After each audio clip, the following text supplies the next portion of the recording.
Greetings from Tokyo. This is Daisuke, and we will begin momentarily with a discussion on the film from 1979, which is called Star Trek The Motion Picture. So just hold on for one moment while we get ready. And in the meantime, just sit back and relax, and we will begin very shortly. If you'd like to talk in the live chat, there is a chat box here on YouTube. So you're very happy, not very happy. I'm very happy to receive any comments that you might have in the live chat, but we will talk about that momentarily. So just give us one moment while I prepare here.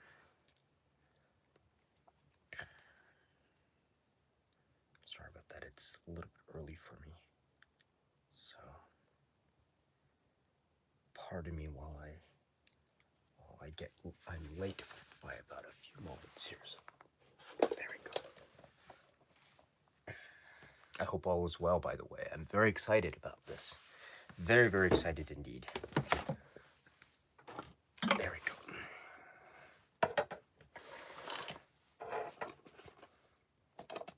Yeah, I think I'll do it. I'll put the DVD director's edition here, but I'll talk about that. There we go. Great. Okay, I hope that should suffice.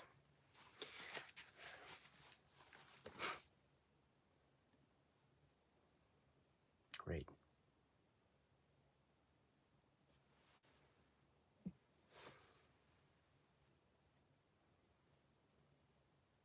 Oh wow, already we have a number of people in the chat, so let me just very quickly say hello here. Mike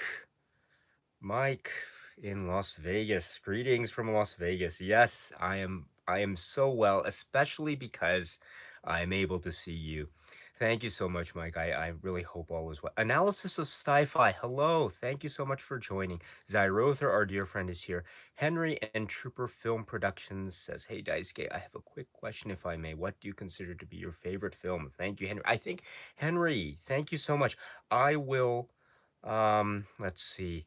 If it's okay, maybe I can just, maybe I'll save that for another occasion. I think maybe you might have left a comment on another video, which I haven't addressed, unfortunately. I'm so sorry. I've been very tardy when it comes to addressing your comment and other comments, in fact. But maybe it's okay, if it's okay, I can talk in the comment section about your really great question. Thank you so much. Thank you.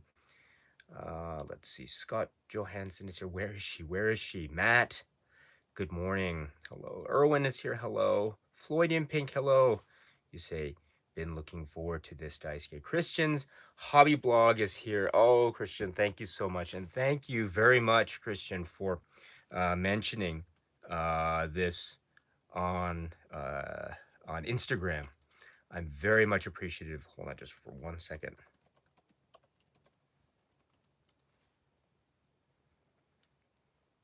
Could those of you who are in the chat, could you just do me a favor and just check out Christian's hobby blog channel?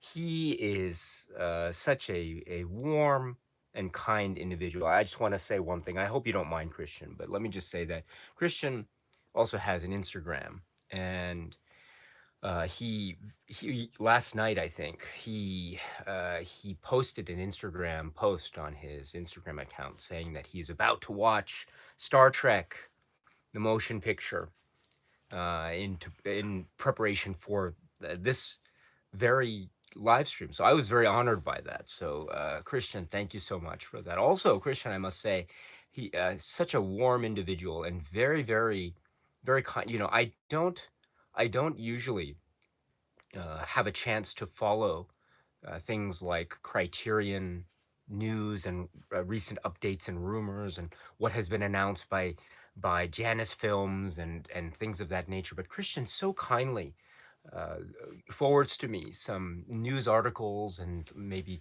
bits of information that have been more or less approved, not approved, but more or less confirmed in the internet ecosystem, as it were.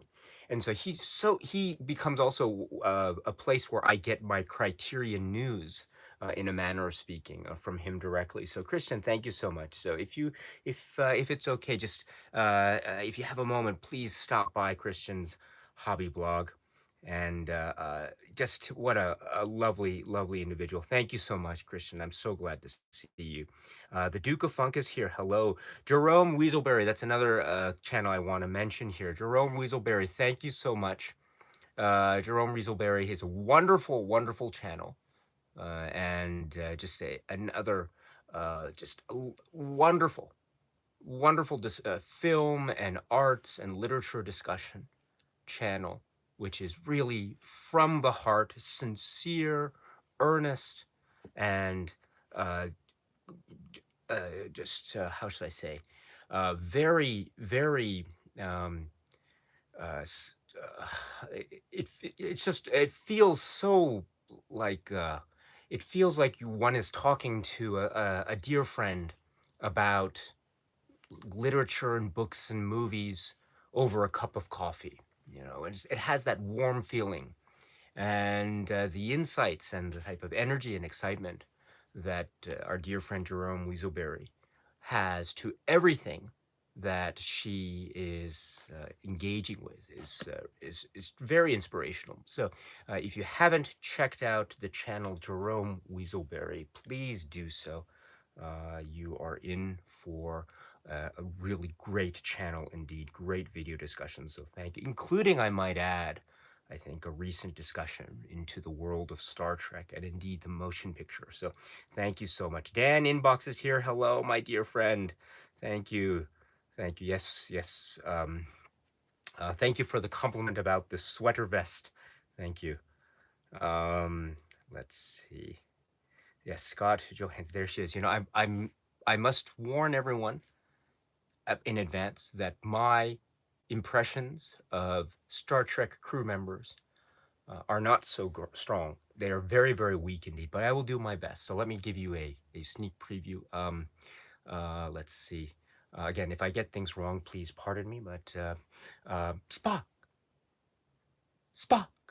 So that's a very key line in Star Trek The Motion Pictures. But again, I apologize, guys. You can see my Kirk impression is very, very poor, but I will do my best. So Paul is here. Hello. Greetings from the UK, you say. Zyrother, greetings, carbon-based units.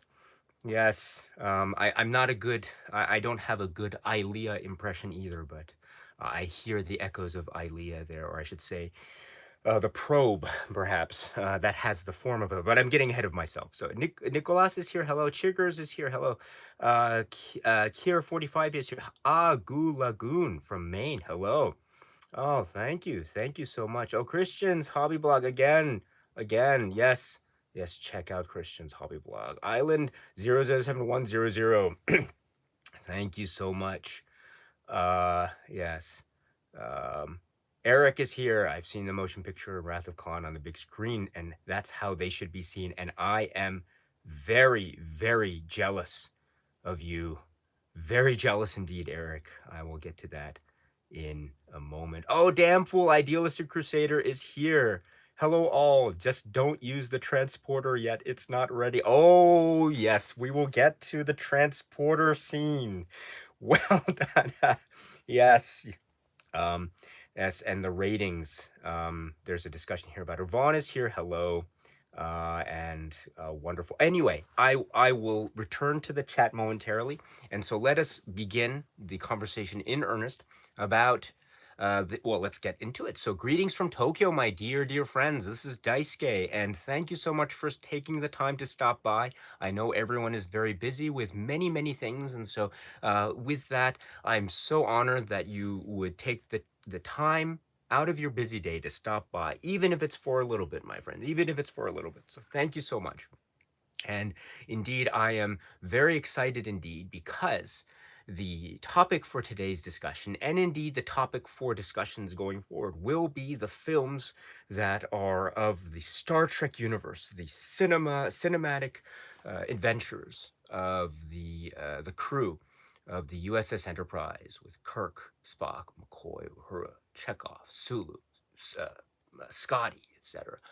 And so we will be speaking about their adventures, their cinematic adventures going forward in these live streams, beginning today with a discussion on Star Trek the Motion Picture from 1979. I do have the director's edition here. This is the DVD edition. I do know, in fact, that I hear that the 4K presentation or version of this is going to be now prepared, right? Or is in the midst of being prepared. So that's even more exciting news. But let me just step back for one moment and give you some preliminary comments before we begin, as I have done in the past. So, before we begin, let me just say that this is just a very casual discussion on Star Trek the Motion Picture. This is not meant to be any kind of review, or it's not meant to be any kind of thorough, step by step, complete, full analysis or academic treatment of the film.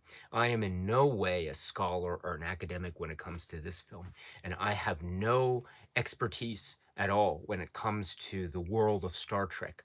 I will do my best to try to make some comments in that direction over the course of today, where appropriate or necessary. There might be some interesting links, say, to the series, the Decker character, and we'll talk about it, the V'ger, etc., and some other links to past episodes, maybe perhaps. But the focus will be on the film. There might be some need to touch upon very briefly some production details and background of this film. It is a very rich and interesting history during that, say, 10-year period or so leading up to 1979, and the various starts and stops, shall we say, in terms of trying to get some kind of new Star Trek project off the ground after the end of the third season of the original TV series, of the TV series. I use the word original, but we have to remember that, right? This was a period where there was very little, if any, Star Trek in the entertainment ecosphere during this period of the 1970s. So this is also something to keep in mind. And that is something to keep in mind when we watch the film as well. And there are very key sequences that I think are further enhanced with that understanding and appreciation. But that is my way of saying that I will touch upon maybe a little bit of those production details. However, I am in no way intending to go through a step-by-step detailed production history. This is not a documentary or making of analysis of that sort. I am in no way in those in that expertise area. So that's my way also of saying that. Please, this is just a casual conversation for us, for those of us who have seen it, and especially for I'm very excited as well because I have seen this many times, and I have very fond memories of this film and the various versions that we've had going forward. So this is a great opportunity also for me, I hope, to just share just some thoughts that I've had since way back about this wonderful film. So that being said, this will be a spoiler-filled discussion, and so if you have not seen Star Trek the Motion Picture, I very much encourage you to maybe you can turn off this live stream and then you can watch the film Star Trek the Motion Picture, and then you can come back at any time, because this will hopefully be, after it's over, this will be uploaded to YouTube on this channel directly as a video, and so you can always return to this in your own good time and in your own schedule whenever it's convenient for you. So I don't want to spoil it for you. There are many lovely elements about this that I think are worth watching for the first time, if you know what I mean. So there's no rush. If you haven't seen it, you can always just you can come back at any time, because you can always watch this if you are so interested. So that's one thing. The other thing too is the live chat is open for everyone here, and I very much encourage you to use the live chat function. How should I put it? Yes, I will do my best to address everyone in the live chat. But again, if I miss your comment or if I skip over your saying hello, I very much apologize. I don't mean to do that. Really, I don't. It's just I can't keep up with everything, and I very much apologize. I wish I could do so, but unfortunately I am unable to. But I will do my best. I will do my very best. And then, so in that spirit, I must say too that if you have any Star Trek related questions for me, just please note in advance, as I said earlier, that I am in no way an expert in Star Trek. So chances are I won't be able to answer every single question, but I will do my best. And then also, if you do have any non Star Trek related questions, or I should say non Star Trek the Motion Picture related questions for me, thank you so much for expressing an interest. Really, I'm very honored and appreciative of that. Truly, I am.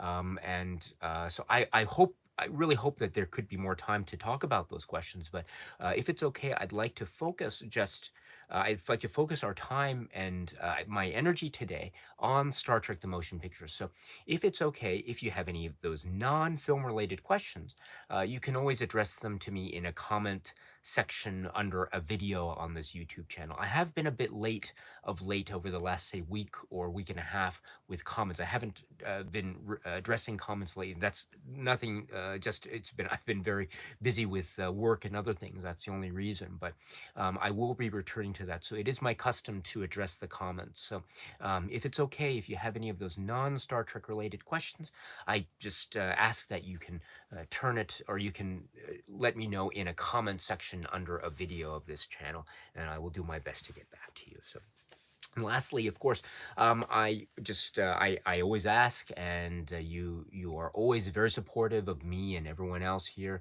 And if there are any disagreements or any types of disagreeable, maybe opinions or stances, that's still okay.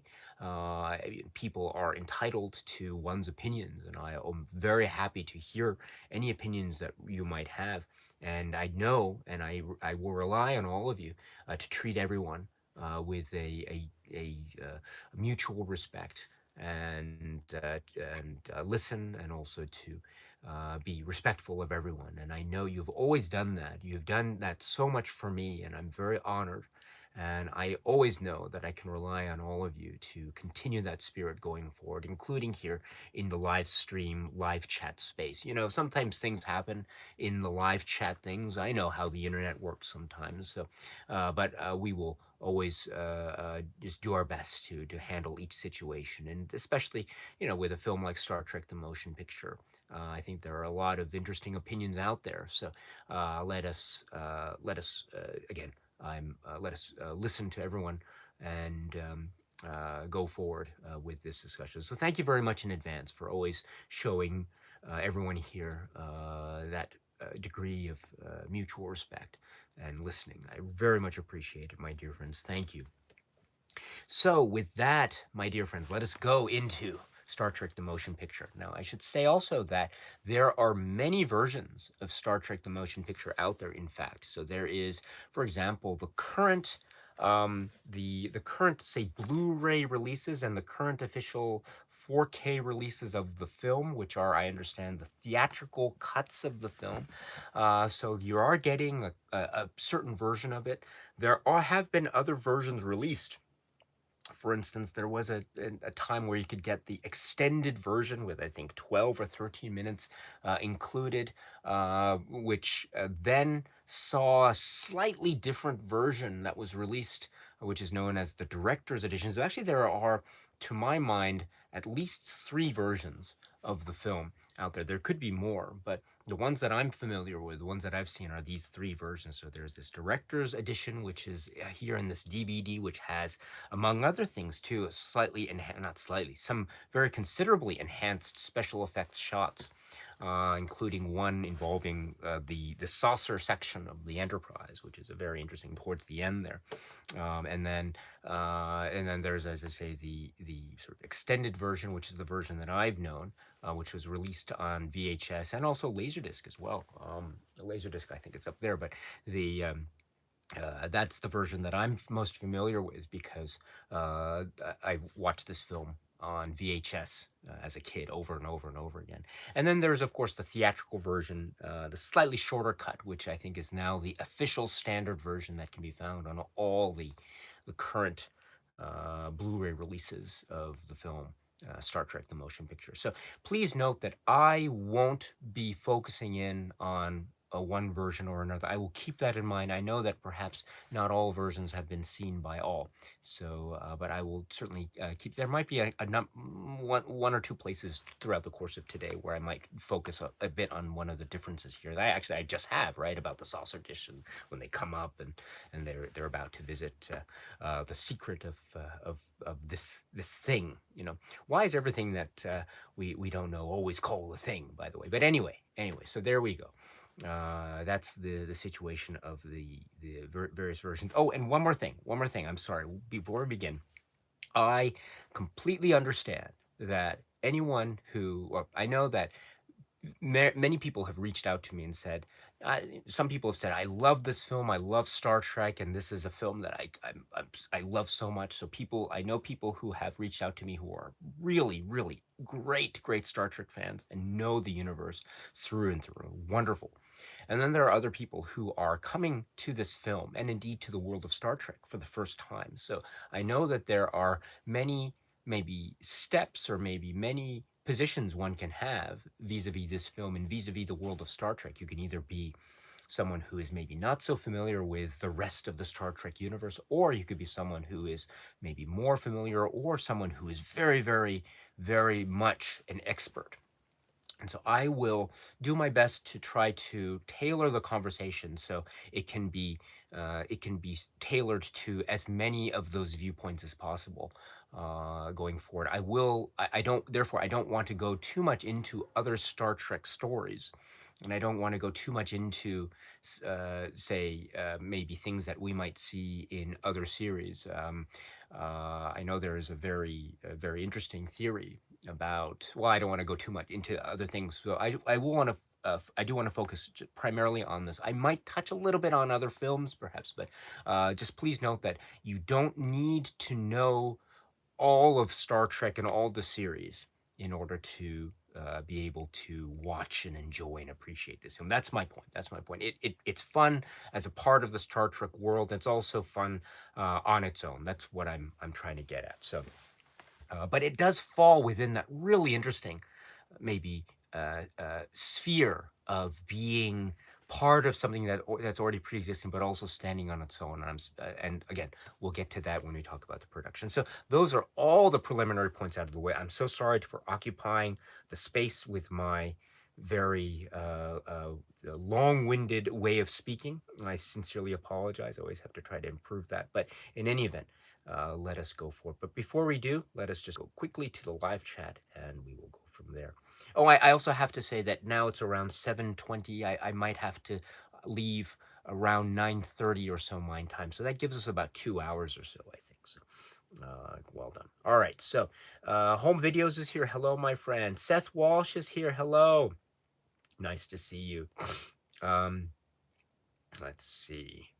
Chigger says, had a double feature of Star Trek the Motion Picture and Nightmare on Elm Street. Wow, what a great one. Damn Fool says, I get the reasons why there's a director's cut and some of the additional bits are nice, but the theatrical version wins out for me. Interesting. Very interesting. Erwin says, I have no idea which version I saw 2 days ago, but it was very long, 2 hour and 12 minutes. And Zyrother says, theatrical. Yes. TV cut is 2 hours and 26 minutes. Thank you, Zyrother. Yes. Yes, the theatrical cut is very likely the version that you've seen. That's the one that's the most readily available at this point in time. It wasn't always the case, in fact, but now that's the most readily available because of Blu-ray and now the most recent 4K release, I think. So, which is one of the reasons why I haven't purchased the 4K release. I was always thinking, if I'm going to buy another version of Star Trek the Motion Picture on physical media, I want a more complete version with all the various versions, or at least one alternative cut. So, and then I hear again through the grapevine that they're working on a 4K release of the director's version, or the director's cut, the Robert Wise version, as it were, because as we know, this film was in many ways a troubled production. It really was a troubled production, and it is a miracle that it was able to reach the theaters when I mean, there's a great documentary on the 50th anniversary Blu-ray set, which is right there, and they're talking about how it was really down to the wire because there were many things that the filmmakers had to deal with in terms of having to uh, redo a lot of the special effects stuff, and also having to earlier than that having to recalibrate because of changing positions, because as some of you know, there was this really interesting history about how this film almost couldn't have been a film. It might have been indeed the one of the early TV episodes of what could have been another 70s TV version of Star Trek called Phase 2.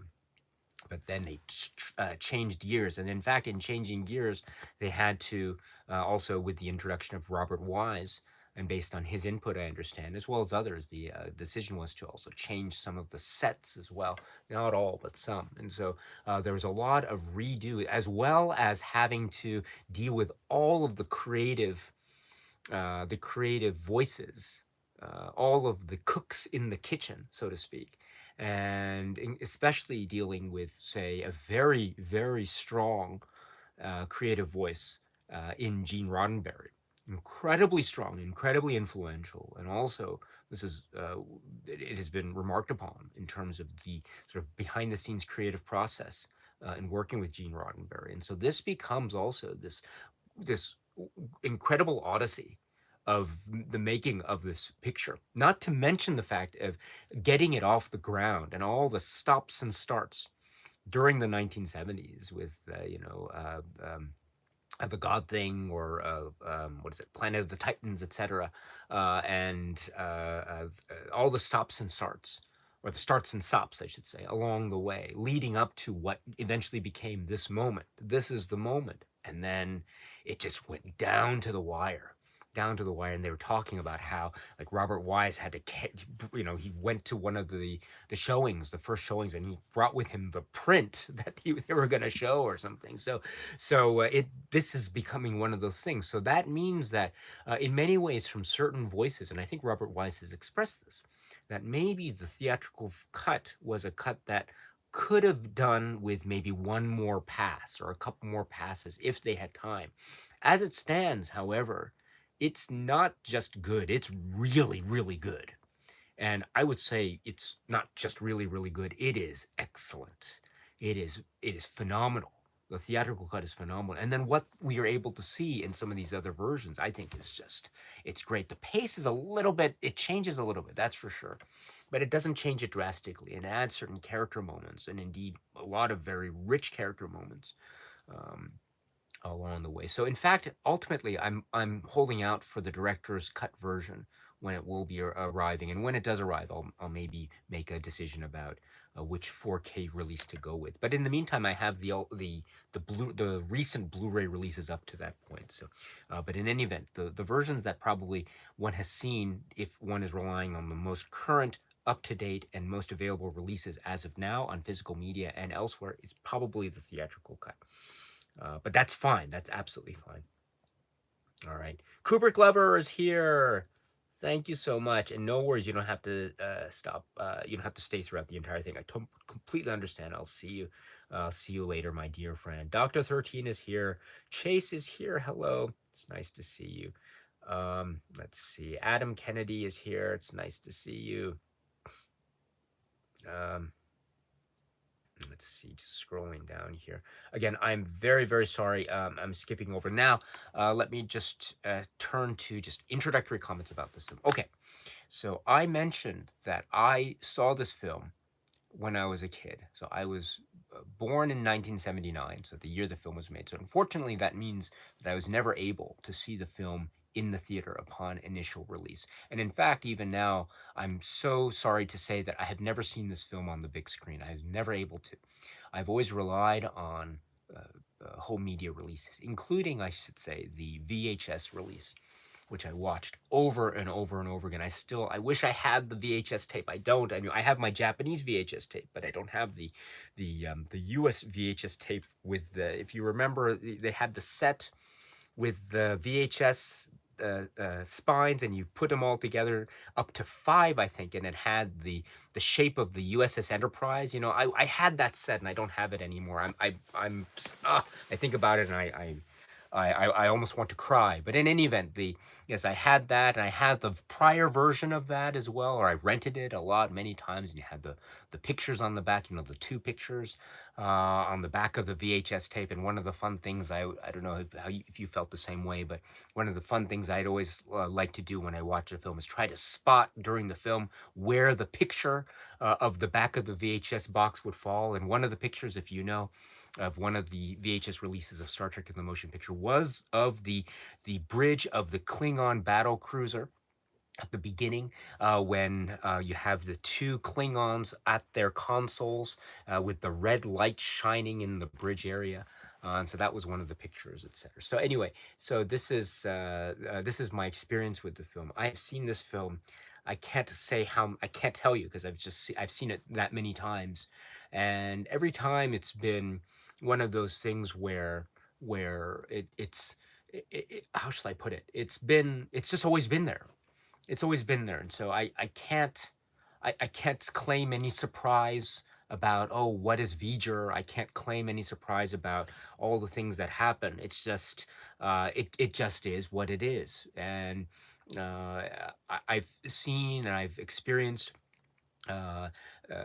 I've experienced things where maybe when I was a kid, I maybe didn't enjoy it as much as, say, my enjoyment for films like Star Trek 2 or Star Trek 3 or Star Trek 4 or well, I'll get to Star Trek 5 in a later discussion, and then later Star Trek 6.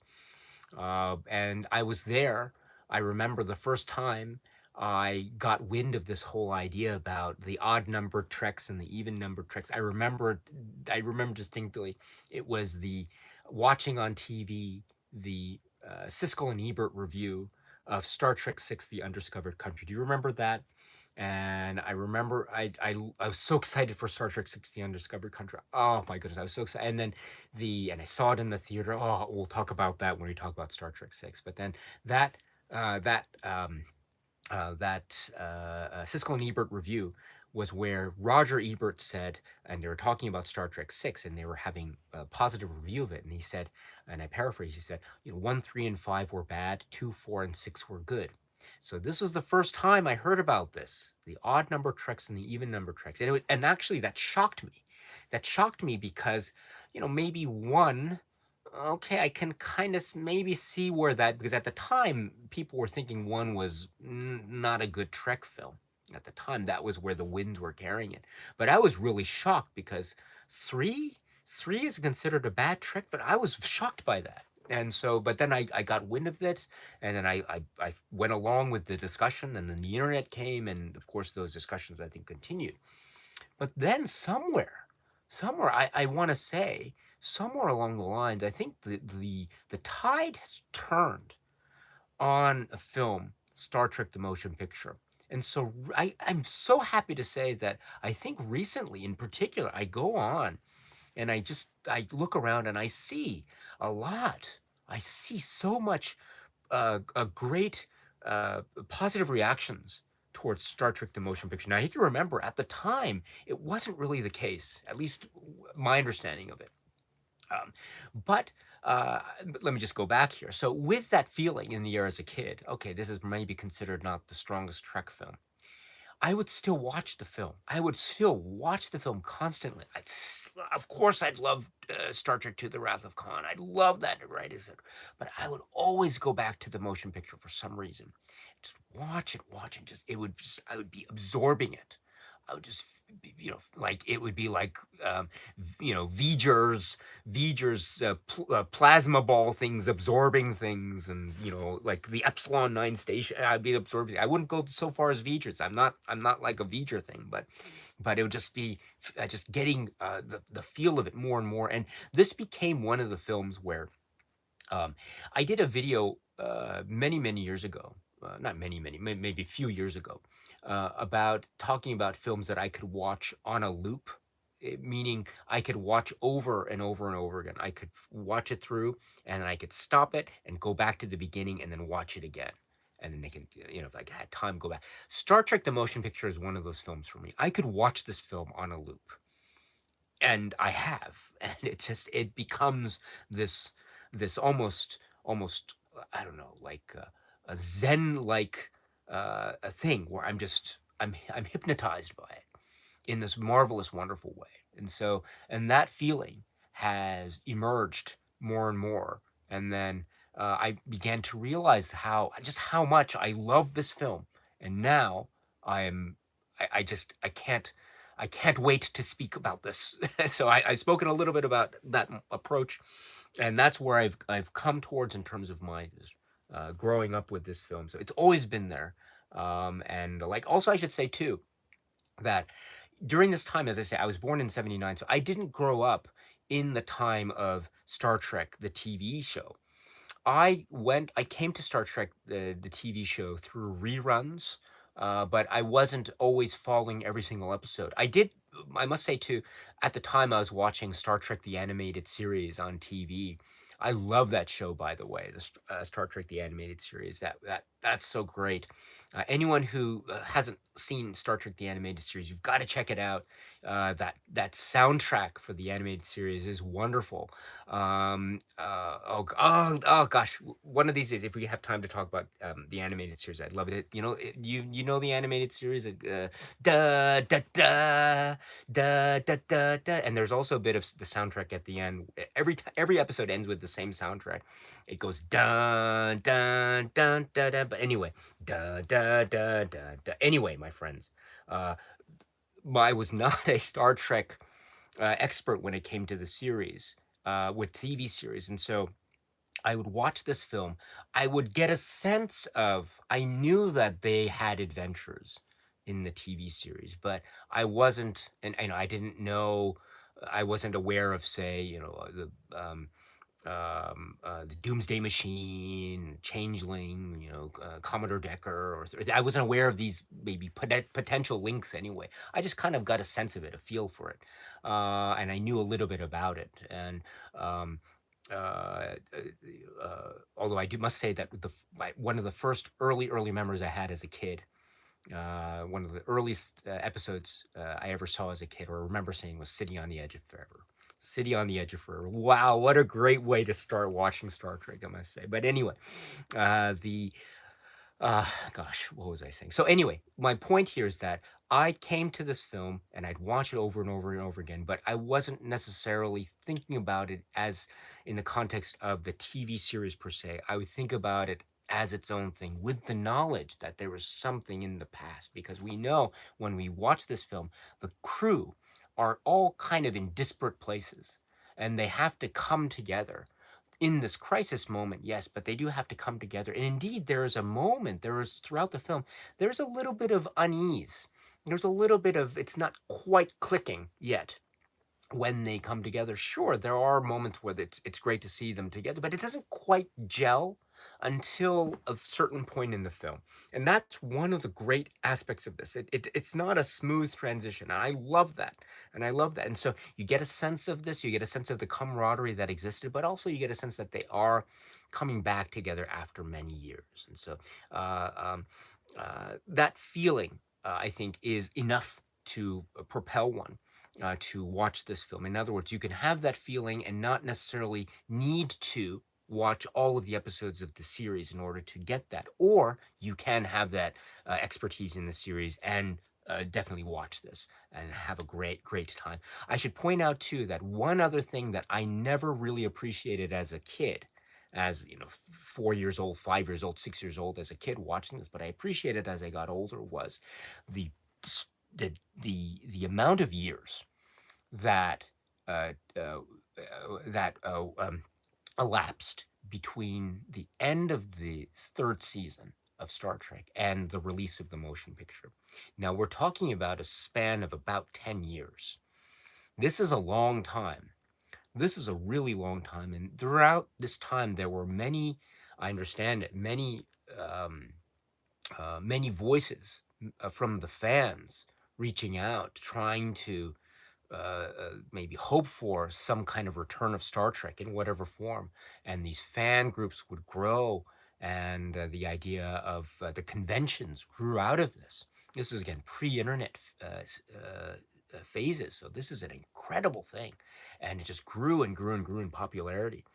And so when this film is released, this feeling of excitement, elation, it just it I can't begin to imagine the excitement that must have been there for someone who is a Star Trek fan, waiting for 10 years to see not just Star Trek Return, but Star Trek Return in this majestic fashion that we have in this huge widescreen expanse that we get in Star Trek the motion pictures. So with that feeling, that's why you have the importance of scenes like the return of, say, you have the wonderful say, so people say it's a long shot of Scotty taking Kirk to the Enterprise, right? Because the transporter, it's not quite working at this, so you've got to take the little shuttle there, and then you've got to travel, the thing that we'll see again. We'll talk about regular one in Star Trek 2 later, but so you've got that's why you have the importance of a scene like going to the Enterprise and then having this very slow, very very maybe almost leisurely guide around the dry dock, around to the front, and we see that this is important because this is announcing the return. And after so many years, the wait is over, but we just have to wait just a little bit more. Let us savor this moment because it is the return in many ways. So with those points, I think we have a lot of things that maybe, at least when I was watching it as a kid, I didn't quite get.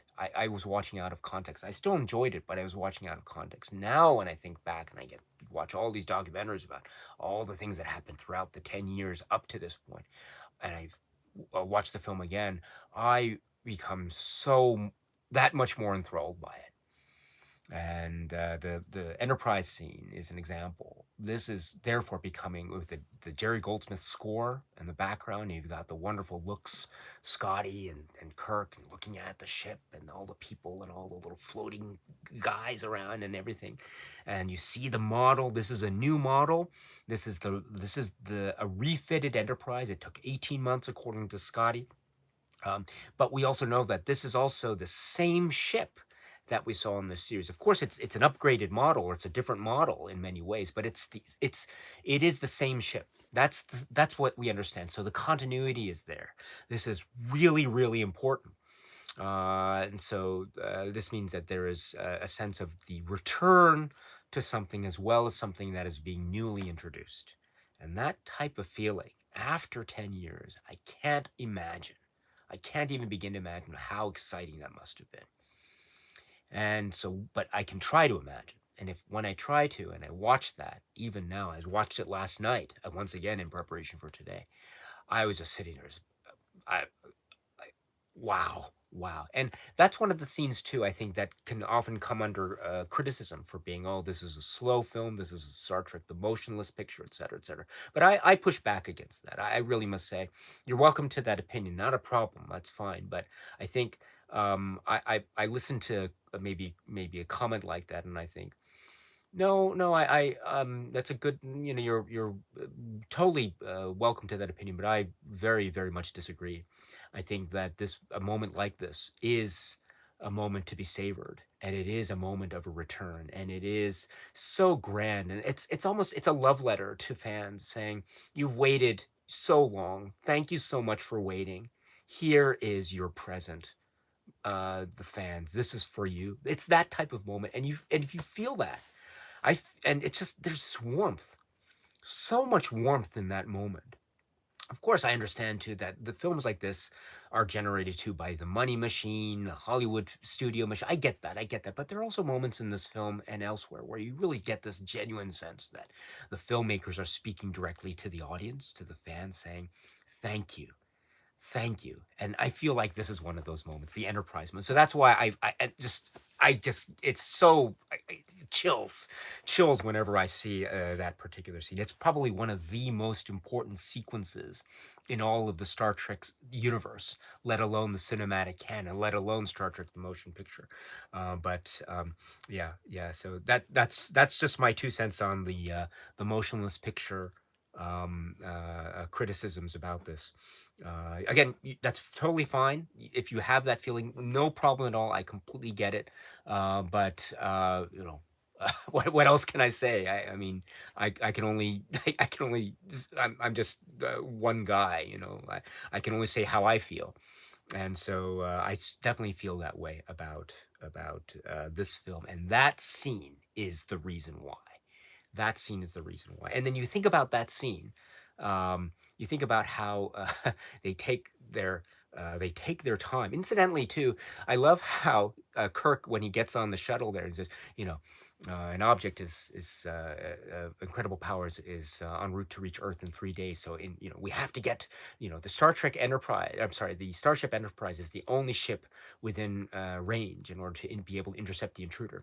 Ready for or launch. She has to launch in 12 hours. So I love how he's on the one hand in a hurry to get to the Enterprise because of the intruder that's going to be arriving in Earth's orbit in 3 days. So there is a great deal of crisis mode, and they don't have time. And yet, at the same time, they have enough time to travel around. They travel around and they go into the dry dock from the front and they go to the side and they go here and they do the back thing. Oh, it's great. And it's like, there's like when you're driving, I don't know, I don't have a car anymore, but I used to drive, right? And you're driving. Sometimes, you go and you try to park and you go forward and you have to park in reverse.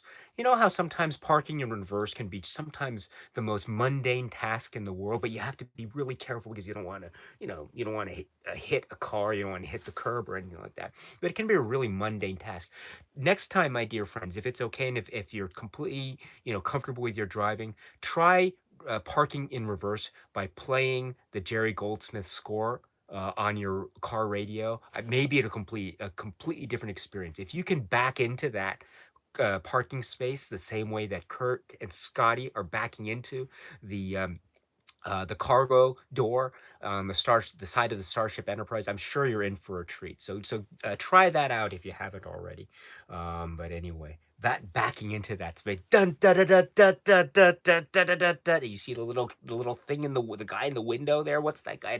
Da da da da da da da da da da da da da da da da. Oh, it's great! And they go in. You go in the theatrical cut. You have that really that voice, that welcome to the cargo, which is of course improved when you get to the well, I say improved. I think it's improved. The director's cut has the Enterprise voice being a different voice. It's a little bit, yeah. But anyway, yes. Wow.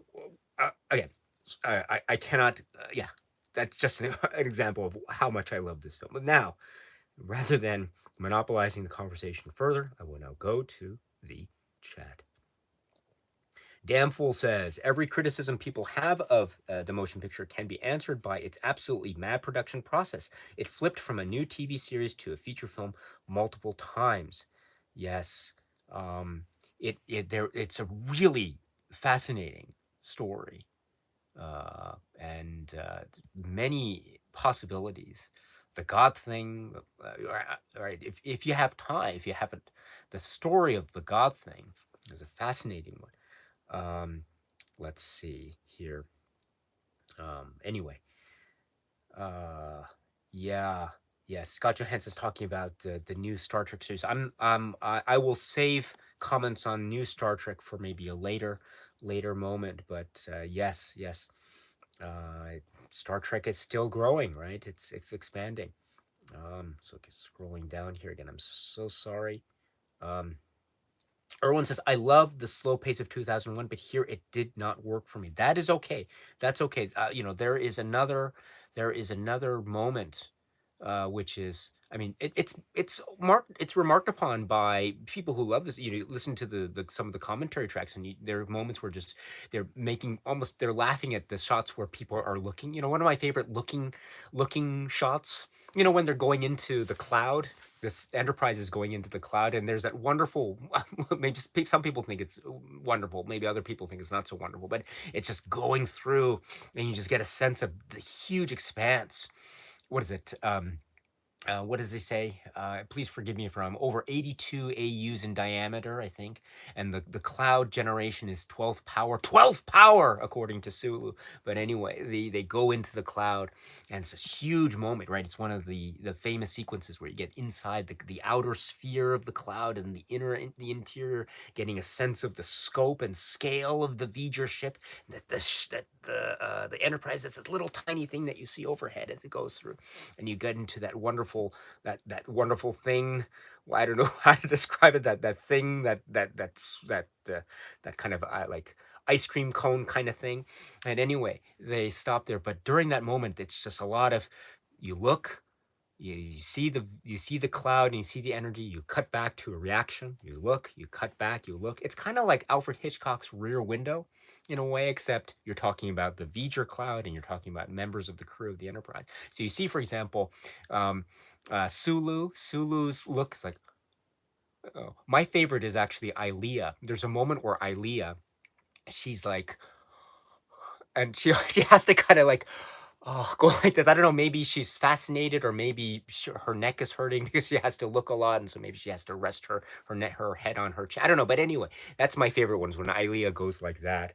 And so I get that bit about it's. There might be moments where it's a little bit but actually I think about that particular sequence, and it's when I was a kid, I felt, oh, that's going, this is going a bit long, but now that I watch it, two things really help me to love that particular moment. First, it's not as long as I thought it was. I always thought it was like 10 minutes or something, but it's not. It's much shorter. It's maybe about 2 or 3 minutes, maybe. I'm not sure, but maybe it's not a good thing if people feel like it's longer than it actually is. But that's one thing. The second thing to do is the music.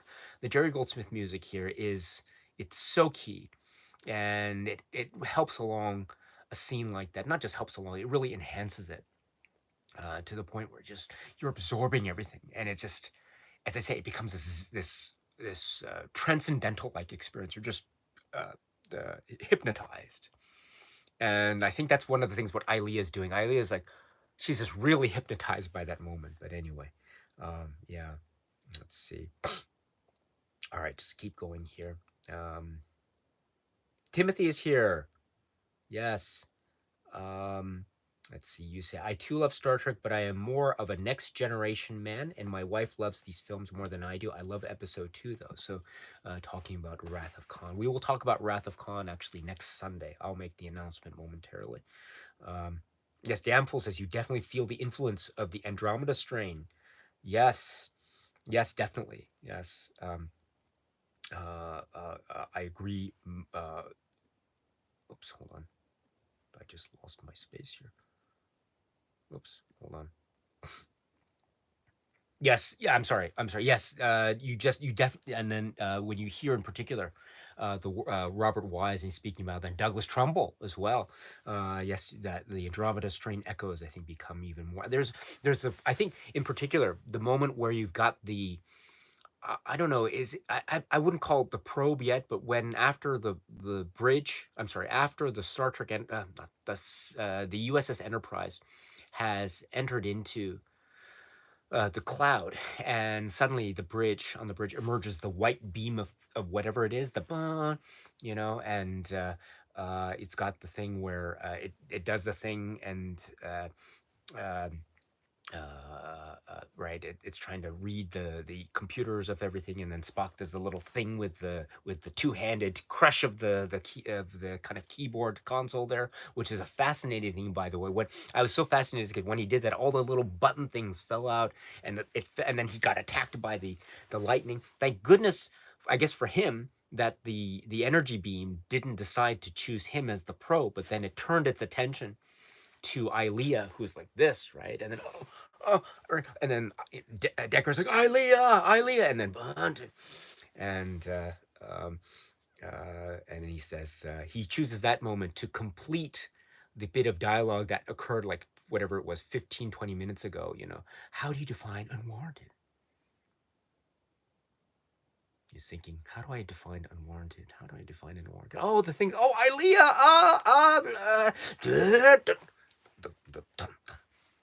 This is how I defined unwarranted. And so I'm sure maybe Kirk's thinking, wait, are you still on that, Decker? Are you anyway? But anyway, this is a scene in Star Trek which it feels very much edited. It feels very Andromeda Strain like in terms of the editing. I think that is for me the Andromeda Strain moment in the film. It's a great moment, by the way. Um, yeah, well done. Um, let's see. It's Matthew. Matthew says the entirety of V'ger and its cloud is 7.6 billion miles in diameter. So that's 80. Am I right? When the Epsilon 9 station is just about to be consumed by the V'ger cloud, that's what they're saying, right? It's, my God, over 82 AUs in diameter, right? It's not Zahn, but it's the commander of the Epsilon 9 station. We'll see Epsilon 9, by the way, for any Epsilon 9 fans out there who have missed or who are lamenting or who are really saddened by what happened to Epsilon 9 and its fate. You will see it again in a later Star Trek film. We'll talk about that when we get to 3. But anyway, here, let's see. Yes, gosh. Sorry, I'm just I'm really terrible with the live chat. I'm so sorry. Here we go. Sorry, scroll down. It just scrolled down, unfortunately for me. Sorry about this. Get it? He says Edith makes an Edith Keeler reference. Oh my goodness! Don't get me started on Edith Keeler. Oh my goodness! I don't know if we'll talk about Star Trek Generations, but anyway, yes, Edith Keeler. I've got after this. I'm gonna watch City on the Edge of Forever again. Thank you so much, Adam. Thank you. Let's see. Eric Pieper says animated Trek is still an undervalued gem. Yes, yes. Yesteryear. Oh, yesteryear. Yes, that is the episode, is it not? That's the episode where people think, people who say there's a whole thing about. I understand, right? Is it canon and is it not canon? Well, yesteryear it's where you say, well, it's canon. It has to be canon. So, but that is, yeah. Oh, I'm sorry. I'm sorry. I have to do this. The way that the animated series shows and that music is so wonderful. Da da dun da dun dun dun. It's so wonderful. But anyway, all right. I'm sorry. Let me now go to another point here, which is let's just go through very quickly the start of this film, Star Trek: The Motion Picture. So we begin with the cloud, and people have mentioned already the V'ger design is just insane. It's epic. It's what is this? It's this amorphous. It looks like, I don't know. It's like, I don't know how to describe it. When you see it on screen, it's like, what am I looking at? I'm just looking at this huge thing, and you have the wonderful the Jerry Goldsmith music that's been pushing along, and you've got these Klingon battle cruisers. Now, I mentioned before that this is an exciting moment. People are watching Star Trek after a 10-year absence. And then not just, you just see this opening image of what is this you're looking at? And I'm thinking, what am I looking at? What is this thing? It looks like I don't know. It looks like something, like some, I don't know, soup or something. I don't know. But then you see the Klingon battle cruisers, 3 of them, and you've got that wonderful, da da da da da da da da, that wonderful overhead swirling shot going in. Then you get the interior of the Klingon ship, and you get the Klingon look and the makeup and the language and the whole thing. And then they shoot the torpedoes with the red bulb, the glowing thing. And this is a huge new thing. This is new. This is so new and exciting. And we'll get more of the Klingon empire and the Klingon culture, especially when we get to Star Trek 3, The Search for Spock. But here it's mind-blowing. And then we get a little bit of the language.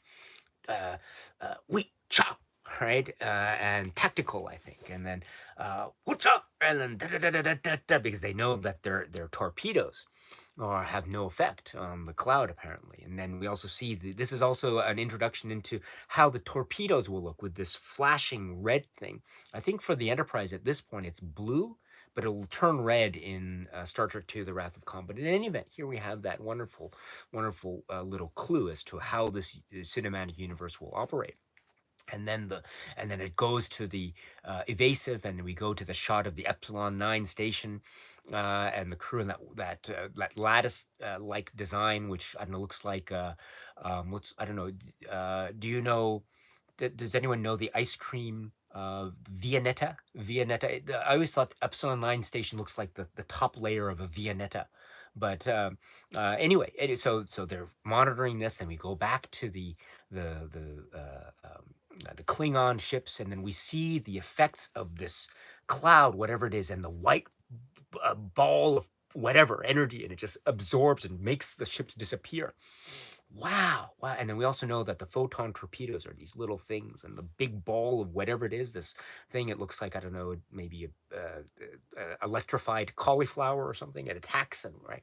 So we know that it's super, super powerful, and it just absorbs all these ships. By the way, I've mentioned the music. I must say, this part of the score, the Jerry Goldsmith music here, is among my absolute favorite moments of music in any Star Trek work ever. This is I think I listened to this piece of music in terms of soundtrack listening more than any other piece of music in Star Trek soundtrack world. This bit, especially when you have the final ship, the battle cruiser with Mark Leonard. Mark Leonard as as the captain here.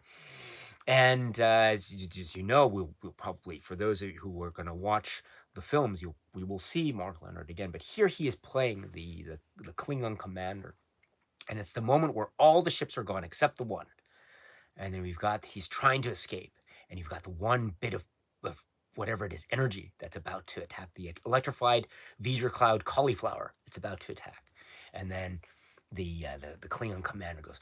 He raises his left hand, which is very similar to the hand motion that we will see later with Star Trek VI: The Undiscovered Country. By the way, in this kind of motion to signal to the weaponeer, as you say, the weapons console commander, or whatever, to launch the final aft torpedo. And then, bah! Right, and he fires, and then the music is dun dun dun dun. I love this music. It has that pulse. It has dun dun. And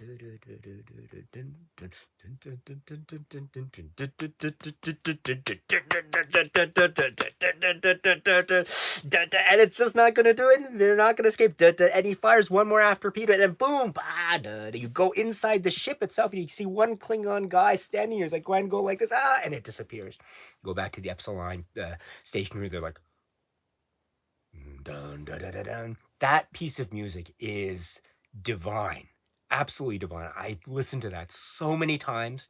I will just listen to it more and more again. There's a trailer much later in years for a film called Dunkirk, the Christopher Nolan film Dunkirk, and I think one of the first trailers for Dunkirk. I could swear that the music that was used in that trailer, it reminded me so much of Star Trek: The Motion Picture. This particular moment, the Klingon battle at the beginning. I love this piece of music so much. And incidentally, right, right. I think again, my Klingon is very bad, but the word for fire is Bach. Right, and you'll hear this a lot more in Star Trek 3 and the wonderful Kruge, Christopher Lloyd, Bach, Bach. So if you ever go to a party or something, you're invited to a party, and you happen to meet maybe you happen to meet someone who is a Klingon at the party, and you maybe strike up a conversation with this Klingon. Oh, hello. Where are you from? Oh, I'm a Klingon.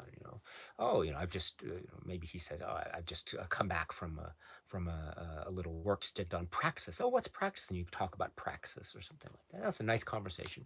And then maybe you can ask this Klingon, oh, by the way, do you like classical music? And the Klingon, so I love classical music, you know. And then and then you can ask the Klingon, no, what's your favorite? Who's your favorite classical music composer? And he can say, Bach.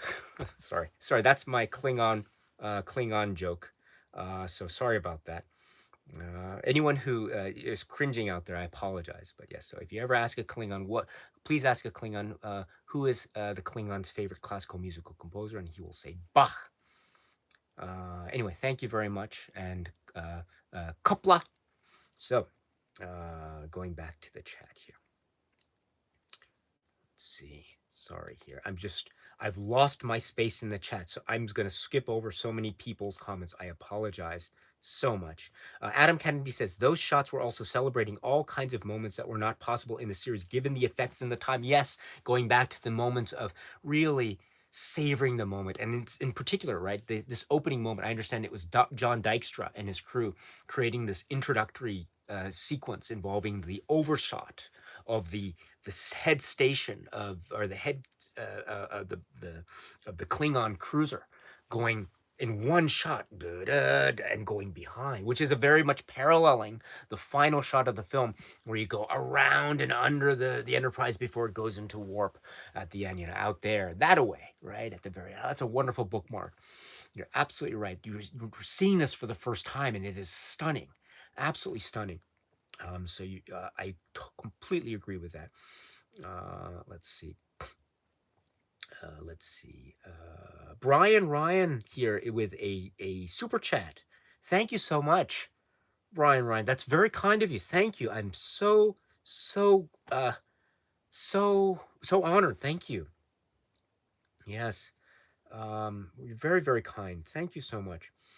And other moments too. Speaking of the music, the choice to have the overture opening with the love theme. It's a really lovely theme, and it has a sense of majesty as well as intimate nature, and it fits the film really, really, really beautifully. Probably, I would say that the love story between Decker and Ilea is, for me, for certain reasons, somewhat maybe the weak part, but I wouldn't necessarily say it's weak because of the character of Ilea. Decker is perhaps, for me, one of the most, let me say, interesting characters. I don't think he is the most likable character for me in the Star Trek universe. But I understand his function, and there are moments where he is very likable indeed, or things happen in the plot. But I must say here, the love theme is great, but there's a moment where Decker and Ilea meet after Decker has had a little bit of a right.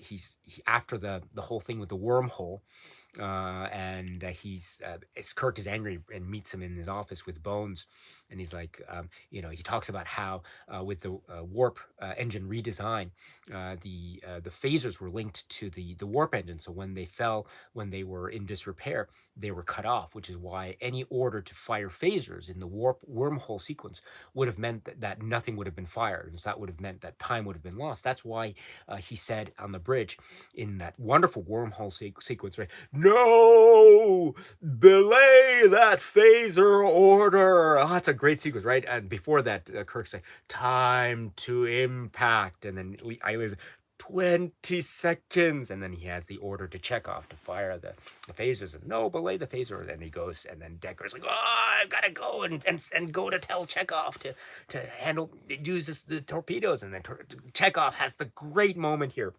What does he say? Torpedoes armed. Oh, that's great. Fire for the torpedo away. Oh, what a great moment. The wormhole sequence. So then after that, Kirk is embarrassed and he's angry at Decker. So he goes into his quarters and he says, "Why did you belay my phaser order?" Because he gives the explanation about the warp engines and the phasers and the torpedo. And then Kirk says, "So you saved the ship." And Decker he's very cocky, and he says, "Yeah, I'm aware of that, Captain." And then Kirk says a wonderful line. Kirk says, "Stop competing with me, Decker. So, and then his permission to speak freely, right? And he says, I feel that your inexperience with the redesign of the ship seriously jeopardizes this mission. And so that he goes off. And then after that, uh, Decker meets Ilea in the little hallway there. And there's a little bit of a reveal about how we knew before that they had a relationship on Delta, right? Because that's her home world, and we understand that there's that that world is their beings have some kind of maybe how should I put it? There's this way in which they express themselves in sexuality, and so that's why we understand that her oath of celibacy is on record. So, but any of it, we also understand that in this hallway sequence, they had a relationship, and the implication is that he was stationed on her home planet, and then through some kind of order, he had to leave. But she says, the implication is that he left without saying goodbye to her. And I think that is if that's true, that's a really terrible thing to do. If you're gonna leave, if you're in a relationship with someone, if I'm in a relationship with someone, and that person has to leave, maybe has to go, transfer job positions or go to a different office or something like that. I want at least that person to stop and say, "Listen, I gotta go. Goodbye." Right? If that person just goes and leaves without saying anything, I'm going to be really angry. And so I'm I'm saying to Ilea, yeah, Ilea, walk away. Don't stop. Walk away. Right? Gosh. Anyway, so that's my feelings on the Decker Ilea relationship. However, I do love the theme, and I do love the overture choice. Anyway, yes. Where are we going here? Kurt Affair says Final Frontier is the best of the series. We will talk about the Final Frontier. Yes, there is so much great things. I saw Final Frontier in the theater, and so I have a special place for it. Let me quote Kirk. I have a special place for it. Where? Here, in the human heart. So anyway, we'll talk about that film very soon. Yeah, and the great one of my favorite quotes. What is it? Wonderful muscles. Yes, we'll talk about that very soon. I apologize. Yes. Um, Cooper Glover 1972 says, Daisuke, what if your doorbell was the theme for Star Trek the Motion Picture? I would be totally in for that. Let's see. Dan says, I've only ever seen Star Trek Into Darkness. Okay. But I'm sure that listening to Mr. Daisuke Beppu talk about the franchise will be just as, if not more enjoyable. Thank you so much. That's very kind of you. Thank you. Dan says, how are you? I'm very good, Dan. How are you? Oh, that's great. Seamus Turner Glennon, yes, says the V'ger ship is also one of the most insane pieces of production design I've ever seen. It is phenomenal.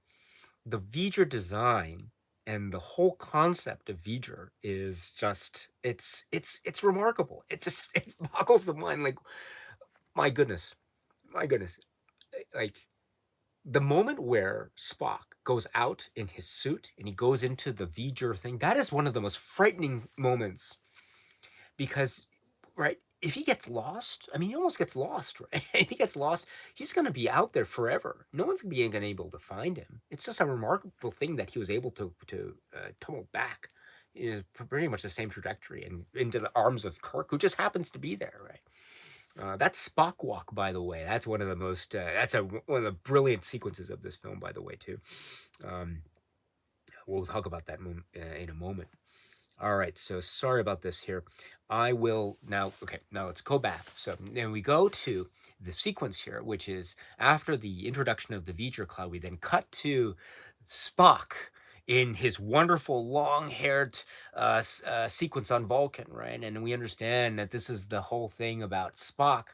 And say it with me, the Kolinar. It's not Koliner, but Kolinar, right? So he's talking about the Kolinar and how he's rejecting the Kolinar in order to somehow find answers for some kind of thing that he is feeling, because he senses the presence of the intruder, and he thinks that this will hold its answers. So this, not the Kolinar, will hold the answers. He rejects the Kolinar. Incidentally, Incidentally, has that Kolinar piece of jewelry, has it ever been made into something that you can buy? Has someone ever made that into a necklace or earrings or something? If so, please let me know. I would love to have my own Kolinar jewelry. That looks so cool. No wonder after it's dropped at the end there, after whatever the Vulcan Kolinar Council. I love to how whenever they say Kolinar, I love how they say Kolinar. It's wonderful.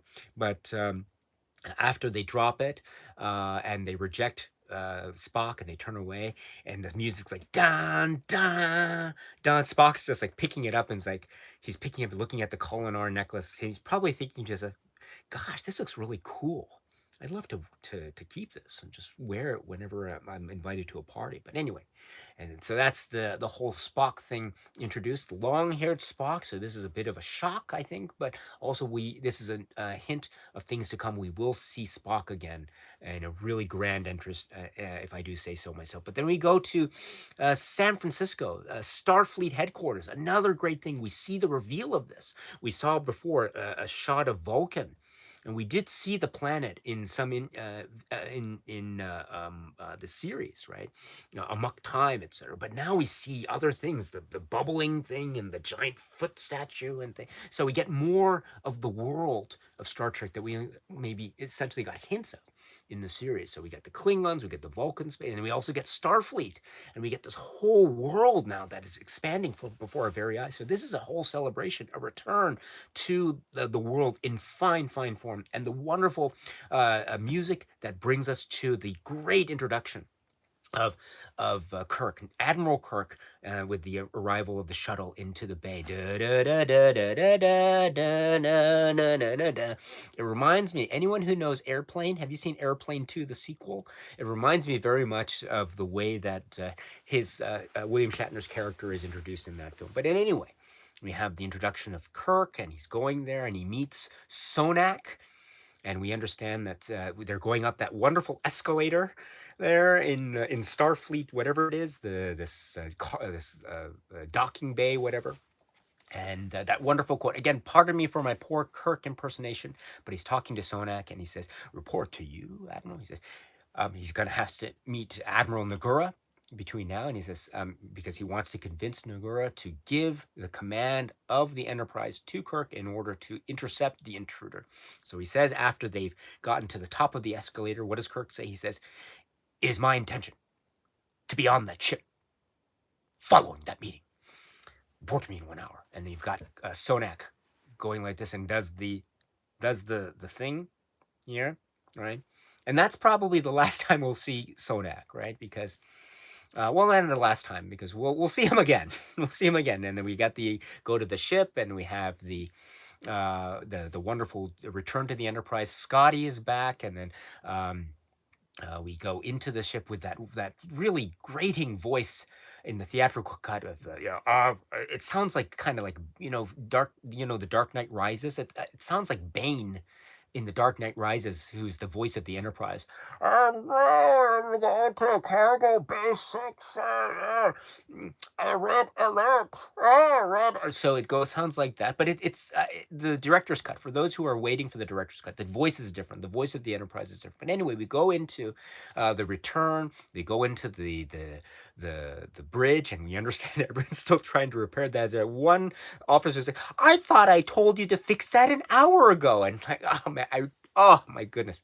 Anyway, you've got the guy standing there with his legs there, and then you've got Uhura and all that, and then we see we see the return of Chekhov, Uhura, and Sulu. And Sulu says, talking about Deckard, yeah, he doesn't know. And so, and then in not in the theatrical scene after Kirk leaves in order to go down to meet Deckard and tell him the bad news, you've got the extra scene in the extended version and also director's cut. And he said, he wanted her back, and he got her. So again, I can't do a Sulu impression very well, but right, the chance of us coming back alive may have just doubled according to her. So that's a wonderful character moment that I'm sure will be returned to full glory when we get the new release of the director's cut. But in any event, we get then the confrontation between Decker and Kirk, and the idea of Kirk being experienced, but not being experienced with the refitted Enterprise. And so that's why Decker's staying on as a type of second in command, very much like the Will Riker position that we'll see in the Next Generation, giving sort of counter advice to the first in command, which I think is a really fascinating concept. But there's also already this sense of antagonism between the two of them. There's no hint about who Decker is, what connections he might have had, if any, with, say, a previous character we might have seen in the past called Commodore Decker. But in any event, um, at the same time, I'm sure in the world of Star Trek, I mean, who's to say? I'm sure there are more than one people out there in the world whose last name is Decker, and they don't all have to be related, of course. But in any event, we have this. And then we get to one of the most frightening things I've ever seen in my life, which is the transporter malfunction sequence. We go to the transporter malfunction sequence, and here, of course, those of you who know Star Trek, we have Rand, Yeoman Rand. She's back now. She's handling the transporter room. And so this should be a cause of celebration, but rather than focus on Rand, we have this sudden crisis of the transporter sequence, and this is really scary. This is really, when I was a kid, there were a number of sequences that I saw as a kid that truly frightened me. There was a sequence in Jaws 3. There was a sequence in Superman 3, and this sequence, which is in Star Trek: The Motion Picture. This is one of the top 3 most frightening sequences I have ever seen as a kid. And so every time I see it now, I'm just I I I, I have to turn away sometimes. It is that scary for me. And we understand the scream. And when Rand says, "Oh no, they're forming," oh, my heart just sinks back. Oh my goodness! And you hear that scream. Oh, it chills me to the bone. And then we see, to make matters worse, not only do we see those forming, they become like mushed blobs, and then you go back, you know, Enterprise, what came back didn't live long, fortunately. So, and I think according to the commentary, that voice is the editor Todd Ramsey, I think. But anyway, that is one of the most frightening sequences I have ever seen in my life. And poor Sonak. It would have been interesting to see Sonak in action, that's for sure. But oh my goodness, what a way to go! It reminds us too that we have seen transporter accidents in the past. We have seen them in the past in very memorable Star Trek episodes. It's a reminder of just how frightening the transporter is, and there's a particular episode. I know there's a really frightening use of the transporter, by the way, in an episode of Star Trek, the series, which is called what is it? Wolf in the Fold. Or anyone who's interested in Star Trek, check out the Wolf in the Fold. It's an interesting episode, but the use of the transporter is in that episode is really complex. But anyway, it reminds us that this is a very sensitive world, and dependent on this technology, which is unstable. Um, but we understand that Sonak is now dead, as well as another crew member. Now, there's an interesting bit of possible trivia for those who know maybe the novelization of this, and who this crew member is, and what the crew member's relationship might have been to Kirk. Nothing like that is hinted at in this film, of course, and so we can just assume that it is just another crew member who's unfortunately passed because of this terrible accident, which wasn't Rand's fault, by the way, I should say. And so this probably leads to the replacement of this crew member, leading to, according to at least Robert Wise, I think, why Ilea is the helms person on the crew as a type of last minute replacement, which probably explains why Decker was surprised when Uhura announced that Ilea had come on board, and leading to the introduction of that. So that is the that is the very frightening sequence of the transporter, which is again, poor Sonak. Poor Sonak. I wish I knew you more. And our thoughts and condolences will be extended to your family through the Vulcan embassy. So with that, we have the introduction of the V'ger cloud. Now we don't know it's V'ger; it's the intruder cloud, and the people all assemble in the rec room, I think, and we see the whole crew in one room, kind of. And thanks to Chekhov, and then we see also the Epsilon 9 station now consumed by the V'ger. Now, I'm sorry, I say V'ger. We don't know it's V'ger. It's the intruder cloud. And then the wonderful moment, or not, I shouldn't say wonderful, the wonderful, terrible moment of the guy in the spacesuit outside trying to escape the V'ger cloud, and then just tumbles at the last minute, and everyone's like, da da da da da, it's gone. And then Kirk has that very powerful moment. Viewer off. Viewer off! And Rose is stunned. She's got to turn off the viewer. And now they have to go back in, get ready for the final preparations for the launch of the Enterprise, and the last people of the crew to emerge. Ilea I mentioned earlier, but then was one more important crew member, right? This is Dr. McCoy. Dr. McCoy comes in to the transporter, very scared of stepping into that transporter pad. And who wouldn't be scared after what happened to Sonak? But then he is successfully transported, and we see the glory that is DeForest Kelly, beard and all. Now, this has to be one of the great facial hair moments in all of Star Trek. That is iconic. I wish he kept that beard actually throughout the entire. Scotty. We have one of the things that's a new thing, right? We have Scotty with facial hair. He didn't have facial hair before. Now he has facial hair, and it's this new thing, and it's not spoken of. But that beard, my goodness, I wish Dr. McCoy kept that wonderful beard. That would have been so wow. Could you imagine? Could you imagine that beard? And like, we'll get to three, but could you imagine when you've got that beard and you've got to do the thing with the right, the katra and everything like that? Oh my goodness, I can't imagine. That would have been so. Anyway, but and then you go talk about four and a transparent aluminum, right? Not now, Madeline. We'll get to part four in a couple weeks, but that beard is just epic. But another thing that's epic and so important in that moment is, right? Why is everything that we don't understand always called a thing, right? And there's a thing out there coming this way. I need you. Damn it, Bones. I need you badly.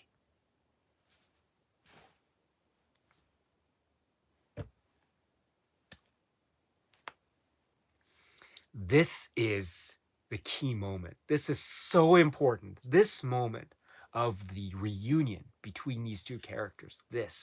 Spock mentions it later, right after he's come out of the cloud, or after he's come out of V'ger, that orifice thing, and he's in the sick bay and he's recovering. This is what V'ger doesn't understand.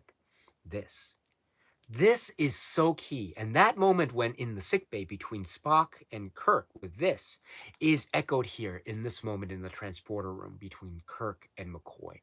This is the bond. This is so important. And it's right. So many words have been spoken, but it's this that communicates the important thing. And this is what convinces McCoy about how serious this mission is.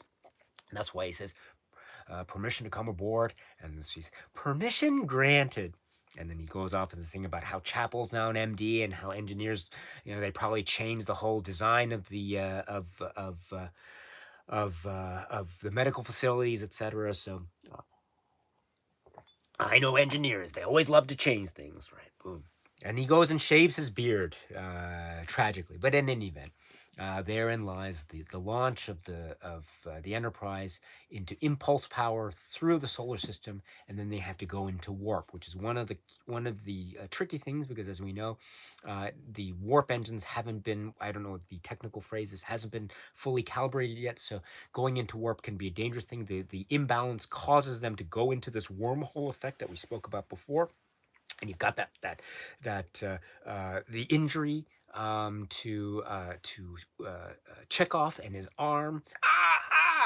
And in the director's cut and the extended version, you get the bit where Ilea is able to alleviate the pain, doing this thing with his shoulder. She does the thing, like that thing there. We don't get that in the theatrical cut. I think we were going a little bit of like a little spray there, I think. But in any event, the so we get that sequence, so we understand that this is the moment where Kirk is essentially at his lowest because he is ill-equipped to handle or to understand the details of the warp engines. He's ill-equipped to handle the differences between phasers and torpedoes, and also he has been challenged quite directly in terms of his authority and expertise by Decker in the captain's quarters, and also it seems like Bones is also challenging Kirk's authority. So you had that moment where Bones leaving Kirk alone, and that moment where the glass door closes, that dark glass door closes. Kirk is really alone, and it is at this moment that we have the entry of this random uh, this random shuttle that comes in. We understand that this is a shuttle. This is a Vulcan shuttle, I think. And we have the shuttle coming around. Now, you remember before when Scotty took Kirk to the Enterprise, to the dry dock, and he goes all the way around the dry dock to the front and goes down to the side, goes to the side and goes back and backs into the cargo, the little porthole there. Nothing like that with Spock in this shuttle, right? You don't get any of the thing going around. All you do is you've got this wonderful thing where, let's see, where can I do this? Okay, this is my, okay, here we go. Let me use this. So this is, pretend this is the shuttle.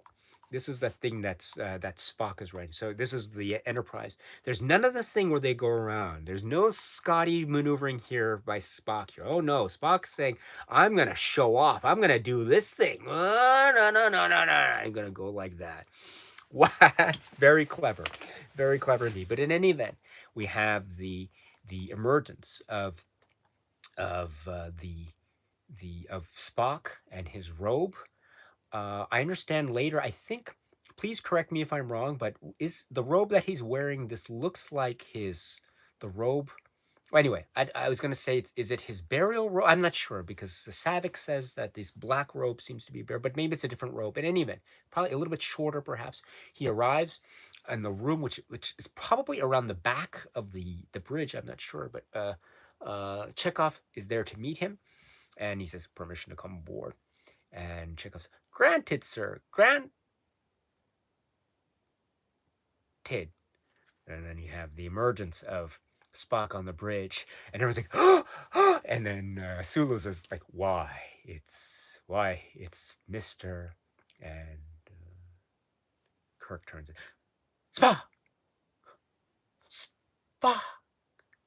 Ah, yes!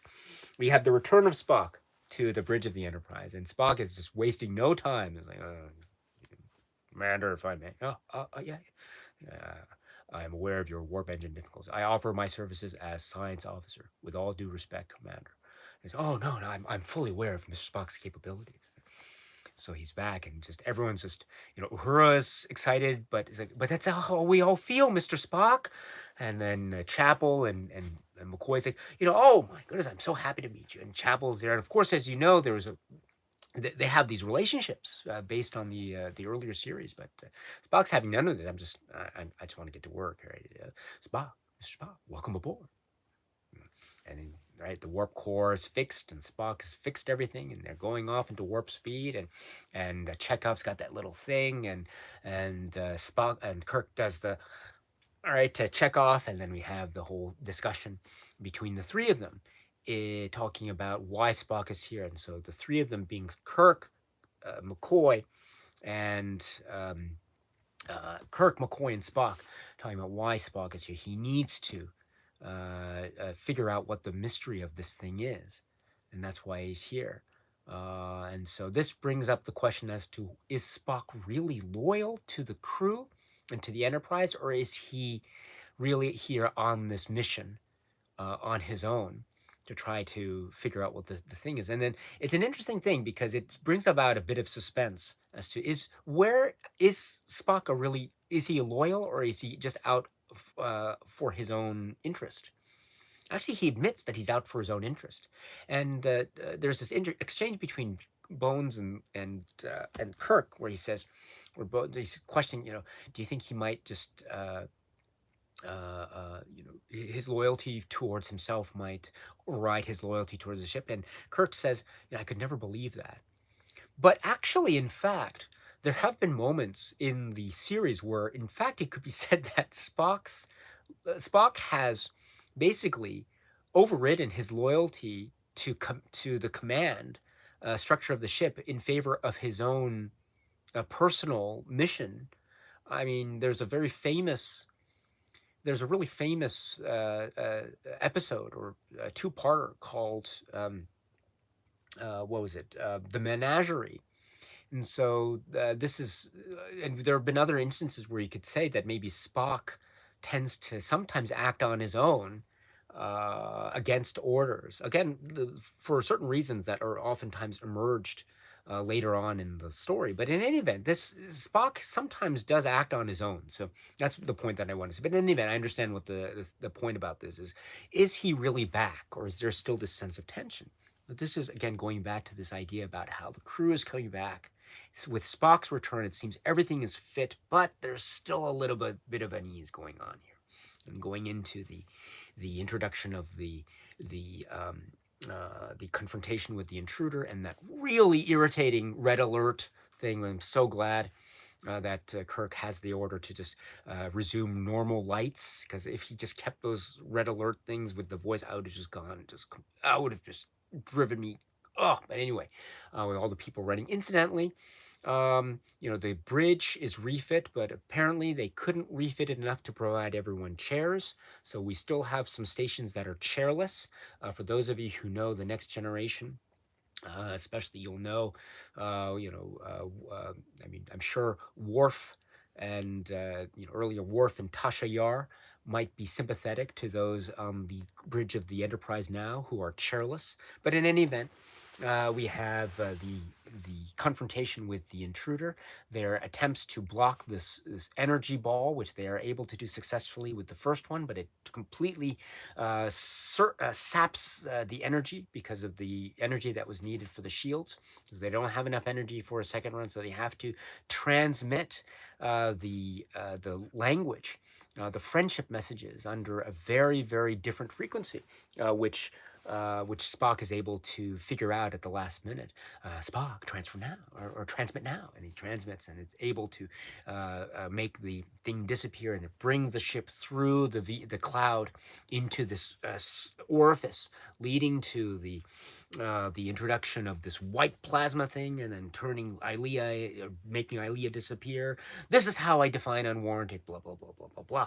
So that leads into that moment there, and so that's where I think we've head off. So this is now, we could say, in a 3-act structure, the first act and the second act. We will get into the third act with the wonderful introduction. I think it's probably, we can say it's the third act, maybe, of the wonderful introduction, the twist in this, with the return of Ilea. But before I get to that, let me go to the chat here. Sorry about this. I am gonna skip over so many things. I'm so sorry for that. Yes, Eric Peepers has said just now, Michael Dorn fought for years to get Worf a chair. Yes.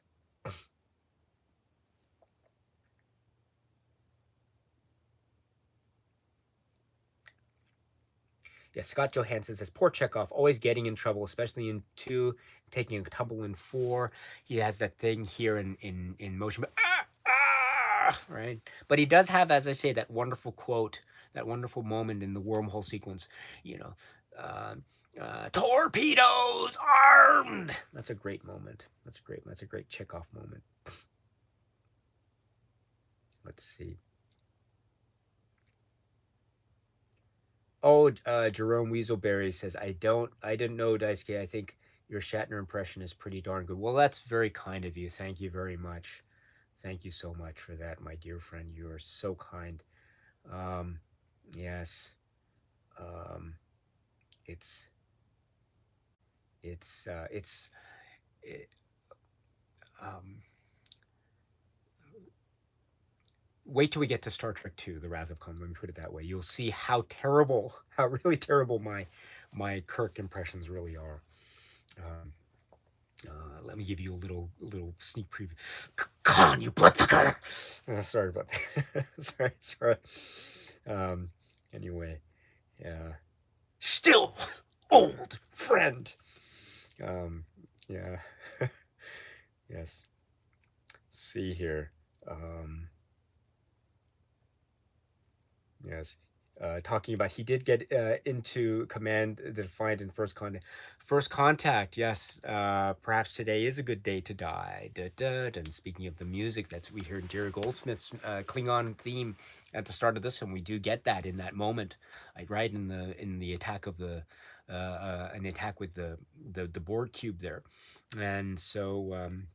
Incidentally, I don't want to get into too much connections between this film and Star Trek First Contact, but let me just say that the suits that they wear outside in space here in Star Trek, the motion picture, very much they look very similar to the suits that are worn by certain of the crew members in Star Trek First Contact in that film. And so I always wonder maybe when Kirk and Spock are outside there, Kirk can, if Kirk had said to Spock, Spock, assimilate this, and maybe if he had a little rope tied around his leg there, that would have been an interesting little thing that we'd have said, oh wait, there's a little connection between that and First Contact. Anyway, so and we do get also incidentally with Star Trek First Contact some wonderful sequences on the actual outside surface of the Enterprise ship, and we do get here in Star Trek the Motion Picture a wonderful sequence. Well, not, I mean, it's very brief, but we get the sequence involving the center of the cloud and the confrontation with V'ger. And here there's a moment where we see the some of the crew of the Enterprise actually emerge from a part of the saucer component. So they're on top of or they're on the surface of the ship, much like we get in the sequence in the First Contact film. But anyway, sorry about this. Let me just, for one moment, I have to get my just plug this into the socket there. So give me 1 second here. Excuse me. There we go. Sorry about this. Otherwise, there. Good. Yep. Okay. All right. Now we are returning to the. Let's return to the. Oh yes, Khan, you bloodsucker. Yes. As Scott says, there's also McCoy being the moderator between Decker and Kirk. It's you that competing. Yes, in this, you're right. It's you ram getting this command down Starfleet's throat, right? And that's you wanted to get the command of the Enterprise back, and Kirk says, "And I intend to keep her." That's what you say, and he says, "Yes, it's an obsession." Yes, so this becomes where, and or Bones or McCoy serves this moment of being a type of psychologist, and he's trying to, as I said, not he's moderating the tension between Decker and Kirk. Yes, he's also trying to resolve some of this type of issues that are within Kirk himself. So. And that I think is a really powerful part of the Dr. McCoy character in the first half of the film. I must say though that as the film goes on, those sorts of functions of the McCoy character seem to go by the wayside in favor of him trying to hypothesize what the intruder cloud is. And I think there's a moment where he says, "Oh, Jim, she's saying that the creator is a machine." And that's not quite true, actually, because we understand later that the creator is probably referring to NASA. But anyway, we will get to that in a moment. But in the first part, yes, McCoy is serving as this type of almost like a Deanna Troy type of function, which is, I think, very key. So this is very consistent too with a lot of things that we saw in the series as well. So this relationship between Kirk and McCoy is very important, as is the relationship between Kirk and Spock. But let's see. Eric Pieper says, since V'ger duplicated Ilea's memories so exactly, it seemed interesting to me that possibly one thing that made V'ger want to connect with a human was Ilea's pain at being without Decker. Oh, Eric Pieper, thank you so much for this. This brings me to the moment here. Let's turn to this moment where we have the return. Well, the return of Ilea. Return is probably not the most appropriate word because this is not really Ilea. We understand this is a machine that has been created based on what happened to Ilea, the understanding being, or the idea being, that Ilea was unfortunately, tragically kind of absorbed. And according to this probe, that unit no longer functions, which means that Ilea is dead. But now this machine has been created using some kind of technology, we understand, within the cloud, whatever it is, we're not sure, but it's there, has sent this machine in human form with this little thing in the neck there, in the soul, this whatever that shower thing, which can somehow also duplicate clothing, and then has this examine or right investigate the interior of the ship before it is subject to whatever it is, assimilation. Thank you, not absorption, assimilation. And so we have now this really interesting wrinkle that has been added to the plot, namely this is now the conduit between whatever the intruder is and the crew, and this is now the the vocal, almost spokesperson for the cloud. And we understand now that the cloud's name, or the intruder's name, is V'ger.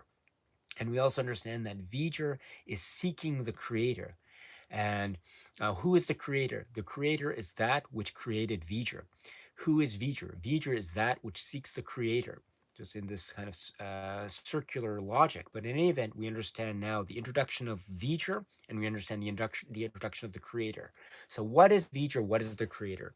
So this is now piquing everyone's interest, especially Spock's. And we also understand that, as Eric is suggesting, maybe V'ger duplicated Ilea's memory patterns too precisely, because we also understand that when Decker emerges, he is not, as Spock says, Decker unit, but she says Decker. And then we have the emergence of the Ilea theme. So this is why the Ilea theme is really important. Not, and that's why I would say that the importance of the overture cannot be stressed enough, because not only is it suggesting of this romantic relationship, but in fact, it is the way of reminding us of the humanizing element that will hopefully lead to a solution when we get to this particular part of the confrontation with V'ger, namely the idea of trying to get more information from this Ilea probe, and using the relationship that she had, or that Ilea had, with Decker to do this. And the Ilea theme, I think, is a reminder of that. So it's a brilliant combination of many cinematic elements. And so that leads to this plot of trying to show Ilea the rec room, and this, or the machine, the rec room, and that game, and on the commentary they make reference about how it looks like something out of Superman and Krypton, or as Jarrell says in the movie, Marlon Brando's Jarrell says in that movie, Krypton. And there's that game with the whole thing. It looks like, I don't know, like Pong or something, or curling or something like that. It was Ilea's favorite game apparently, and she almost always, I don't know, maybe it was, no, it wasn't that one. It was the other one on the table with the Krypton thing, like crystal thing. But and there are all these pictures of Enterprise, and there's all that stuff, and then.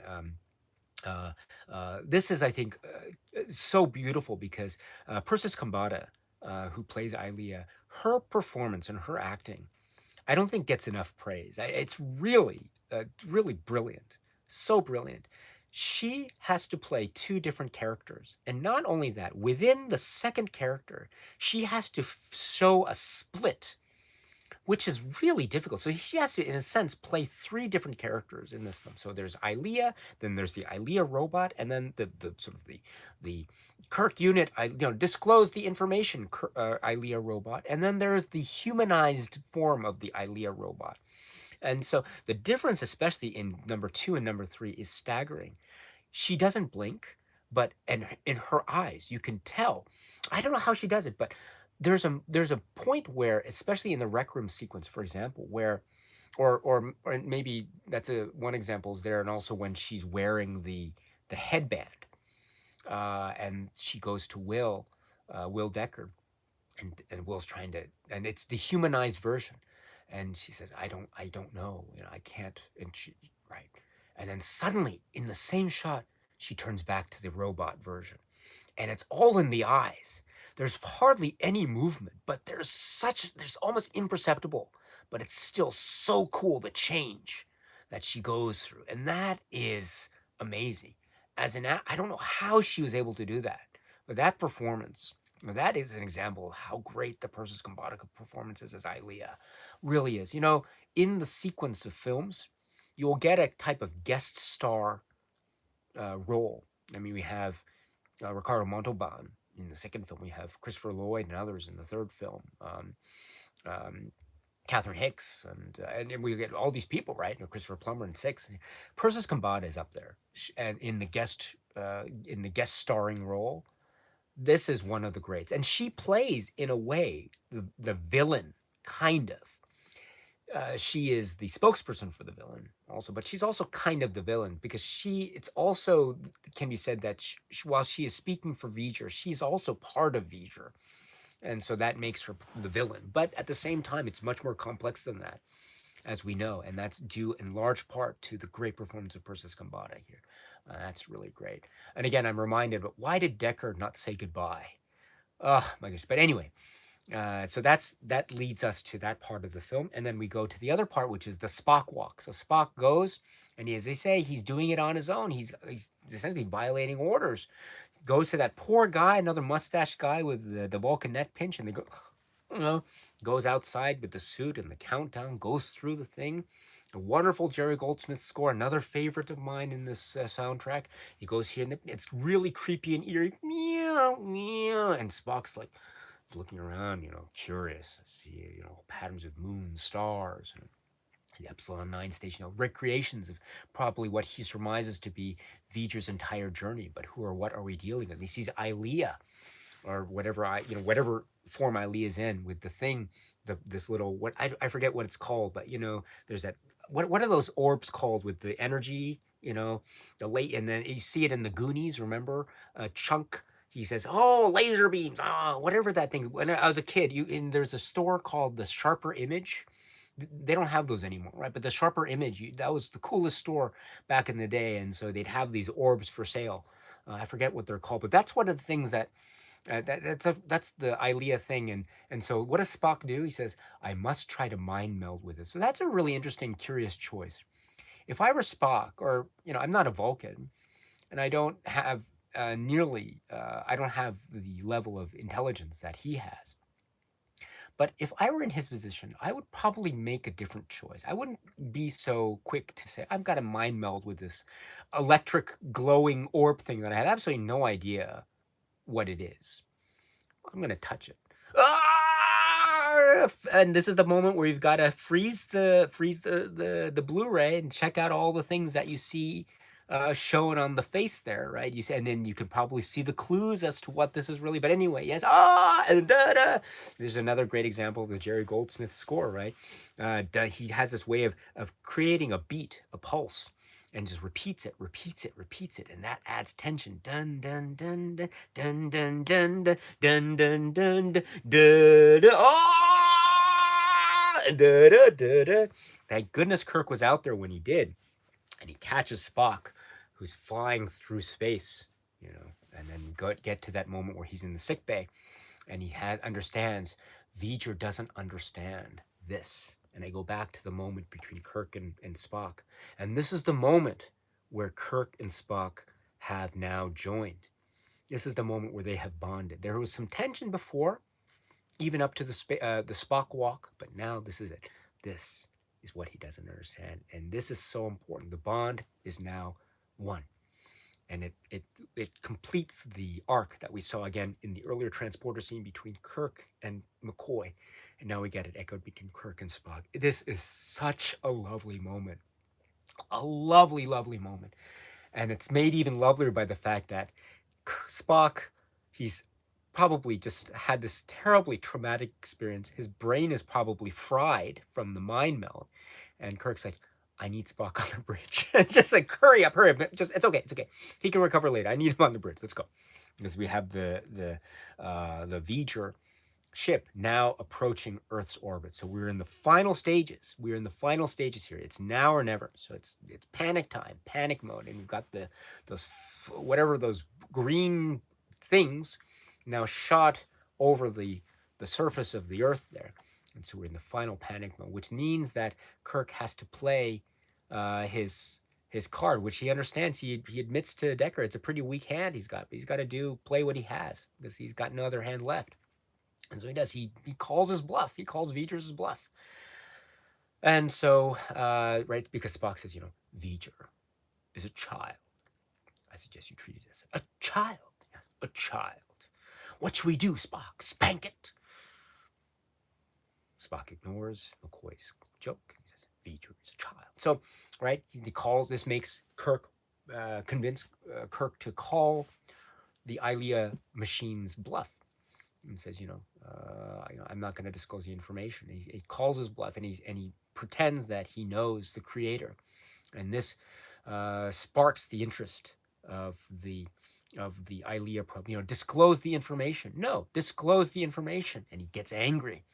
And but then this is a wonderful bit of psychology, because as we know, someone who is first will have a tantrum because he's not getting what it is that it wants, but then when this is continued, then they will turn to a different route, which is a type of pleading. And that's the change in the voice. Kirk unit. That is another great moment in Persis Khambatta's performance. The first time that she says Kirk unit, it's very much, it's angry tantrum mode. The second time, again, in the scope of a few seconds, she says Kirk unit. And this is the moment where Kirk knows that he's got him. And he says, you've got to disclose the information. But he's bought them some time. And so he says, I'm not going to disclose. I can't disclose. I have to disclose to V'ger directly. And this leads to Ilia machine leading the ship to the center section, we understand, of what it is V'ger is. And this brings us to that great moment where who is going to go out? Who's going to be the away team? Let's pick. Okay, it's going to be me. So Kirk says, who's going to go out on the away team? So this is what's going to happen. Okay, it's going to be Kirk, Spock, McCoy, and Decker and Ilia. So you've got to think, of those five, who's going to make it out alive? All right? I don't know. But in any event, anyway, so it's going to be those five. Anyway, so now we've got those that go out into the space there with those wonderful coats, and you've got those little bands there, and make sure you keep an eye on the bands that are around the left arms of Spock and McCoy, because that'll come up in an interesting bit of trivia at the very end. But in any event, we go in those wonderful, I don't know what you call those wonderful, are they hexagons? I don't know. I haven't counted the number of sides of those geometric shapes, but they're walking on these wonderful things. It reminds me too a little bit of one of the climactic sequences in one of the challenges in a film which is called Indiana Jones and the Last Crusade, right? The Word of God sequence. But anyway, so they're going towards what the center is. What is the secret of V'ger? Who is V'ger, or what is V'ger? We go and we see. What do we see? Dun, da, da, da, da, da. Something in the center of this huge geometric machinery space, and that is this satellite of some sort, which is, we understand. We go down, we see this panel, this crested out panel, but it seems to say V with some black stuff covering some letters there in English, G-E-R. And this is Kirk's V-G-E-R. V'ger. Da-da-da. And he says, and there's more Jerry Goldsmith. It's V-O-Y-A-G-E-R. Voyager. Da-da-da-da-da-da. Voyager 6. Voyager 6. Yes. This is the NASA NASA space probe Voyager 6, which disappeared, according to Decker, which disappeared in what they used to call a black hole. And it somehow, they surmise, maybe ended up on the other side of the galaxy and landed in the machine planet's gravity. And it, according to Spock, or as Spock hypothesizes, this machine planet civilization identified it as one of their own, right? A kindred, yet still one of their own. And so they developed this machine to allow V'ger to complete its programming, to learn all that is learnable and report it back to the creator. And then so on the way, it amassed so much knowledge that it became a living thing, and it reached the limits of its own existence and logic, because it knows everything that is to know, but it asks the question, is there nothing more? And not only must it complete its programming and report everything back to the creator, but it wants now to ask the creator, is there nothing more? Wow. Wow, this is this is this is intense. This is intense for a number of reasons. Okay, so we have, of course, the idea of AI. You have the idea of intelligence, and the idea of super intelligence to the point of creating consciousness, which is a very key and also a very, very deep concept that is found in many aspects of great science fiction storytelling, not just Star Trek, but in many aspects of storytelling of science fiction. But here it's done, I think, really well, because I think very accessible and very easy to digest and very easy to understand from the viewpoint of an audience member. It's very so it's really wonderful to follow along in that way. And also using things that are very much part of the current space. NASA, space exploration probes, expeditions. Voyager, the name Voyager is something that is probably known to a lot of people. And then I just want to point out here, the reason I think why V'ger is called V'ger is because the sign on the side there is spelled right, Voyager, and then 6, I'm assuming. But then throughout its space mission, as traveling through space or going through the black hole or whatever, it somehow, the sign got dirtied, and so the letters OYA got covered up. That's probably what happened, right? So that, therefore, whatever it is, the machine planet or whatever thought the name was V'ger. That's the name. So thank goodness. V'ger sounds so cool, right? V'ger. What's her name? My name is V'ger. Oh, yes, that's such a cool name. V'ger, but that's only because the whatever the flight of the path of the satellite was such that it just the sign was covering up those letters, right? So thank goodness those letters were covered up. It led to a really cool sounding name. But could you imagine if some of the other letters were covered up, not just OYAG, but OYA, but maybe, for instance, what if the or what if the V and the R were covered up? So that would be OYAGE. So what would his name be? Oyaj. It doesn't have the same coolness factor as V'ger, I would say. Or maybe like, maybe OY are left remaining, and then VAGER6 are covered up. What would his name be? Oi. His name would be Oi. Oi seeks the creator. It doesn't have the same coolness factor as V'ger, I must say. So that, anyway, so thank goodness V'ger was able to travel in such a way to have those specific letters covered up the way they do. It really makes for a really cool sounding name. But now going back to the whole crux of this matter, which is V'ger is this Earth-made, NASA-made thing that is now returning to Earth in order to complete its programming and also ask the question of its creator, am I nothing more? And what this is a wonderful sequence too, because everyone is working. Everyone is devoting so much to this discussion. Spock is, Decker is. I mentioned I had some misgivings about the Decker character, but I love how he comes out here and he is showing he remembers what NASA is. And he remembers the whole thing about how Voyager 6 fell into what they call a black hole. How does he know this? I don't know. And then Kirk too is showing us about his ability to remember history, because we know he's a history buff and he has this wonderful memory, almost this photographic memory, and he remembers this Voyager 6, and he just remembers all this. And then Spock comes in there with the idea of what V'ger is and what his mission with that wonderful surmising. And then McCoy is, of course, we're down to 10 minutes, and he says, right, and I love the moment where Decker says he wants to touch the creator, and then McCoy says, "Capture God. He's liable then for one heck of a disappointment." And then Spock says, "Perhaps not, Doctor." And I would have loved it if Spock had continued that said, if McCoy had said, "Capture God. He's probably in for one heck of a disappointment." And Spock, I can just imagine Spock saying instead in an alternate universe, he's, "Perhaps not, Doctor, but let's wait until part 5." But in any event, yeah, so we've got everyone working in their own way to figure out solve this mystery. And then at the same time, the Ilea robot is there just looking on and almost just beaming, just almost being happy at seeing everyone figure out what's going on, and especially the way that she's regarding Decker. This is, and the lighting scheme and the lightning bolts and the music and all this weird eerie image.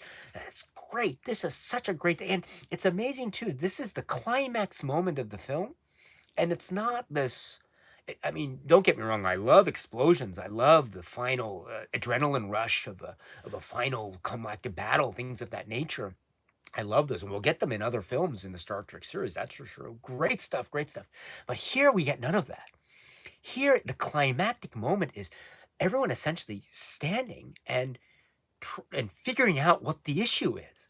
This is so cool. This is so cool. I love this so much. Of course, we've got the time pressure. We're down to 10 minutes according to McCoy, but still, it's they're standing there. They're solving the problem. This is Star Trek. This is so great. This is so I can't. Oh, I love this so much. So, and then they figure out what the problem is, and and then what I love too is Kirk says, right? What does Spock say? Spock said, V'ger needs to evolve. He has reached the limits of this universe, and he needs to evolve. And what he's asking of his creator doctor is there nothing more? And then right, what more is there than the universe? Other dimensions, the existence of which cannot be proven logically. And then this leads Kirk to that wonderful supposition: what V'ger needs is a human quality, our capacity to leap beyond logic. I love this too because it also shows that Kirk is able to synthesize everything that's happening and able to vocalize it and lead to the conclusion that everyone is seeking in order to get to the next step. So everything is happening here. That is so Star Trek. It's beautiful. It's just a beautiful thing, a really beautiful thing. And then we've got that final aspect that has been hinted at since the very start of the film, namely the tension between Decker and Kirk, and the tension between Ilea and Decker. And it's expressed in Decker's choice to want to complete the final sequencing by using the tricorder, right, and then completing the final sequence, right. And then everyone says, "You don't know what that'll do to you." "Yes, I do, Doctor." And you see the Ilea robot beaming at this, and the Ilea robot before they're pushing Kirk, or the Kirk unit, out that way, and Kirk's like, "Decker, don't, Jim. I want this. As much as you wanted the Enterprise, I want this." And what this is, I don't know, but we're about to find out in a couple seconds, because this becomes this huge white glowing thing, which is this weird thing. And this is also, I think, one of the pictures, if I recall. I remember at the very start of this, the VHS release of this back in the 80s had on the back cover the two pictures, and then you had the text on the bottom there, but the two pictures at the top. I seem to remember one of the pictures was the inside of the Klingon battle cruiser at the start, and the other picture was the kind of the I don't know how to explain it. The kind of the beaming white energy, Fritz Lang Metropolis type of Decker thing that's going on there. Um, but yeah, this is also leading to this lovely moment of the final union. And I love too the close up. I'm gonna say Persis Kambata and Ilea, the Ilea robot is just stunning, stunning, stunning. And then just walk, and then you see the joy in the face of the robot Ilea as she's walking slow motion towards. I love too that when the moment too when it seems like the robot makes the choice to walk towards the glowing Decker, and then the music kicks in, da da da da da da da da da da da, and you get a close up, da da da da da da da da, and Spock and McCoy and Kirk can just do nothing except to look like, and da da da da, and all the bolts of things are shooting up of Decker's, like, a hair dryer blowing hair there, da da da da da da da da da da, and it starts to blah, and things start to become white, and like, Spock's like, all right, Jim, let's go.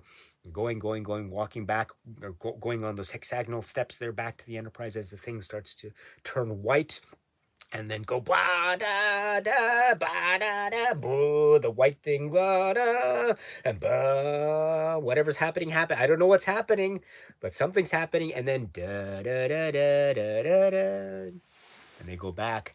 What happened there? I have no idea. I don't know. We don't see the aftermath. We don't see, like, with the implication is that V'ger merged with Decker, so, but we don't see the ad. We don't see what they look like. We don't see the ship. It's not like half machine, half Decker. We don't see anything like that. Is it a Borg? Is it not? I don't know. I have no idea. I don't want to. I'm not going to get into that discussion. But I just want to say too that there are many possibilities in this universe. There can be many fusions between human forms and machine forms that don't always all have to be Borg. But in any event, we do understand that maybe something new has happened. I don't know where they're going. They're off on their own adventures. Decker and V'ger and Ilea merged into one. They're off on their own adventures, doing their thing, going from planet to planet. I don't know. But right, what did they say at the bridge? Did we just witness the birth of a new life form, or did we just right? Or I'm sorry, I messed up that line. Right, please forgive me. And Spock says, "Yes, Captain, we witnessed a birth." Probably next stage in our evolution, right? And well, it's been a long time since I delivered a baby. I wish I got it off to a right start. Yes, and that leads to that wonderful concluding aspect. And so we understand that the problem has been resolved, and things are now back to normal. And except Decker and Ilea are dead. No, correction. List them as missing. They are now, I think, according to the official record, at least as far as I understand, it's still considered missing. Oh well, let's get back to work. We understand that the whole reason why this has happened is the Enterprise has been asked to intercept the this intruder, and now they are now to this Earth's orbit. So we understand that this is the mission. They've completed the mission. And so they should, therefore, after the completion of the mission, decide to return to the dry dock, should they not. But they say, no, no, no, let's just go. Let's go. I just love how they just decide to go. That's great. It's great Star Trek, but they deserve it. They deserve to go off out there, according to Kirk, out there, that away. Just go off there. And Spock decides to stay because he says, his mission has been completed. And so he's now, as we assume, going to stay in the ranks of Starfleet, which is great, And also will McCoy do the same. And so they are loyally showing that by standing in very, very nice posture behind Kirk there on the bridge of the Enterprise. But again, note the bands around their left arms there. Will they stay the same color, or will they change midway? You've got to check that out if you're interested. And we have everyone there with a final parting shot. I guess almost everyone there, and showing especially Scotty as well, Montgomery Scott going off, and that'll lead us out that way. And so we understand that the Enterprise has completed its mission, and now they're in Earth's orbit so they could return. But do they return? No. We decide to go one last shot outside.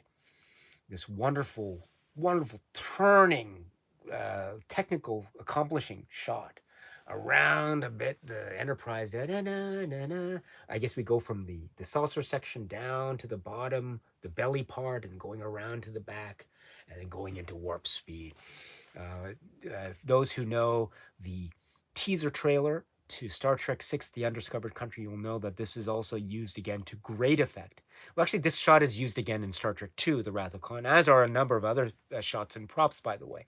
But this particular shot, ending shot, is used to such great effect here, and it's also echoed to such great effect as well in the teaser trailer to Star Trek VI, The Undiscovered Country. So if you're interested, my friends, you check out that trailer. You can find it on YouTube or whatever. But here we have the way to end this majestic film with this wonderful traveling shot around to the back, dun, dun, going into the rainbow tunnel version of warp speed here, na na na na na na na na, and then we go the star field, dun dun dun dun dun dun dun dun dun dun dun dun dun dun dun dun dun dun. And what did they say, right? All right, the human adventure, right, is just beginning, right? And so that is the end of Star Trek: The Motion Picture. Da, da, da, da, and the credits there. This is yes, Star Trek: The Motion Picture is it's wonderful. It's so wonderful. I am I am I am over the moon. But I've spoken so much now, and I will now go to the live chat because, as I say, I've spoken so much. So please accept my apologies. I've done just nothing but talk here. So let me now go to the live chat. If I skip over your comment here, please forgive me. Oh, W4 says Spock's tears, socks, tears, and then Spock's tears. Yes. And then you say, I'll spell it right this time. Spock's tears. Yes. And then I love that moment how Kirk says, for us? No, for V'ger. I weep for V'ger as I would a brother. And is he making a reference to Cybok there? I don't think so. But anyway, yes. Also, I would have thought if I were Kirk at that moment, I would have been kind of insulted. I would have been like, "You're not crying for us. You're crying for V'ger. What's going on? Cry for us. We're gonna die if we don't do anything." But anyway, yes, I understand. Yes, and then yes, there we go. Yes, Zyrother makes the Cybok reference. Yes, the rejected brothers. Yes. Yeah, we'll talk about Cybok. We'll talk about Cybok in part 5. Yes. And God too. In pain. I need my pain. Yes. Okay, here we go. Yes, again, I'm so sorry. I'm skipping over so many comments. I'm so sorry, my friends.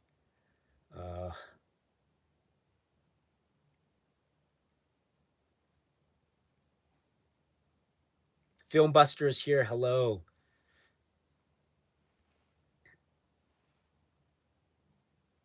Trevor Dennehy says, I'm sorry, maybe you made a comment earlier. I'm catching it midway. I apologize. And you're talking, I think, about that's not to say I don't enjoy this movie. I think Robert Wise should be discussed more when we talk about great classic Hollywood directors, especially in genres like sci-fi and horror. Well done. And I do want to mention to Robert Wise here, you get a lot of this in the commentary. You'll also get a lot of it in the where he's mentioned in the documentary making ofs, etc. Of course, I think one can understand that maybe Robert Wise is not the author of Star Trek and the Star Trek universe. He was asked to work on this after it had been initiated as a project.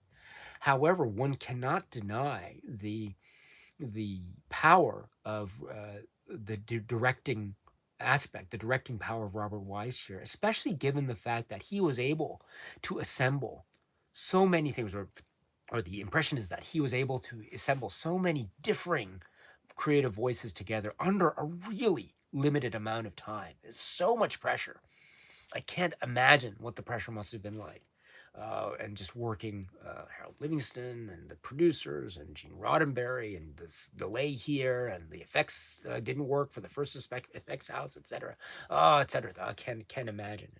Um, and just great, just able to bring it all together. Robert Wise, you're absolutely right, Robert Wise. I will say too, the Andromeda Strain is one of my favorite films ever. I love this film so much. Um, Ragweed Pollen. Yes. Oh my goodness. That is a great. I have spoken a little bit about the Andromeda Strain before. I mentioned too earlier about how Star Trek: The Motion Picture is one of my on films I can watch on a loop. The same is true for the Andromeda Strain. By the way, I watched that film so I there was a period in my life as a kid where I think I watched nothing but the Andromeda Strain for a week or something. But anyway, um, uh, yes. Let's see here.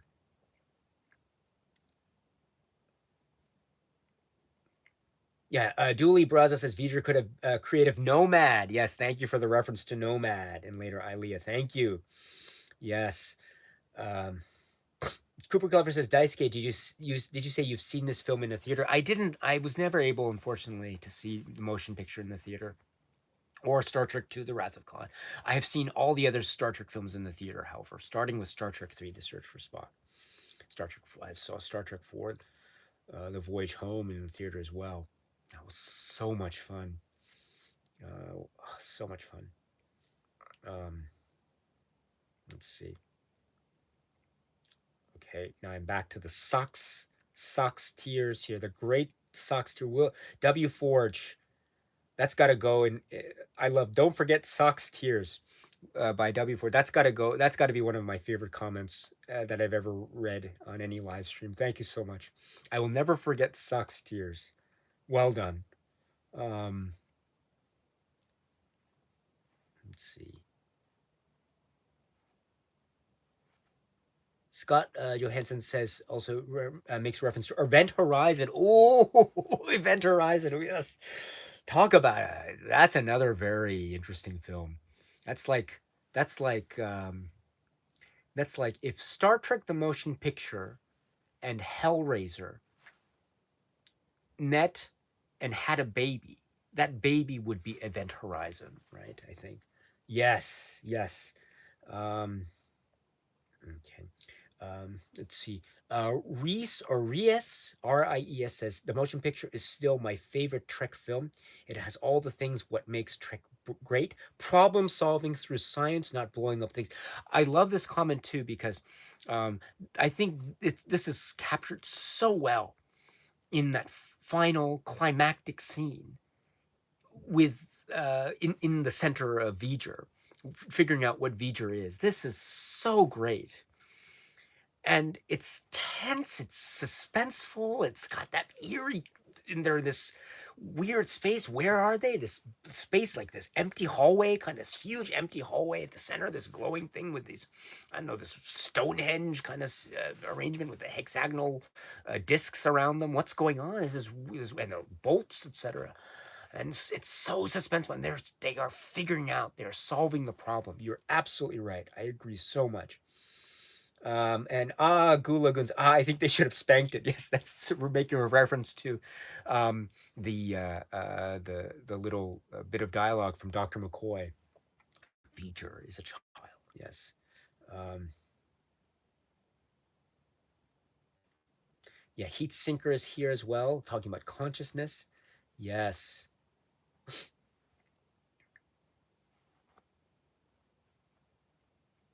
Um,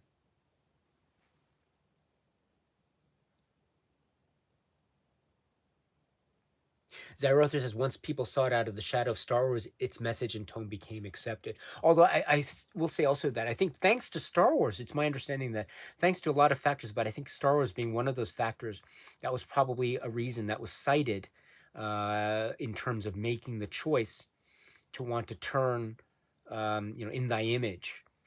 Phase two's in thy image into the film that became Star Trek: The Motion Picture. At least that's my general understanding. Um, yeah.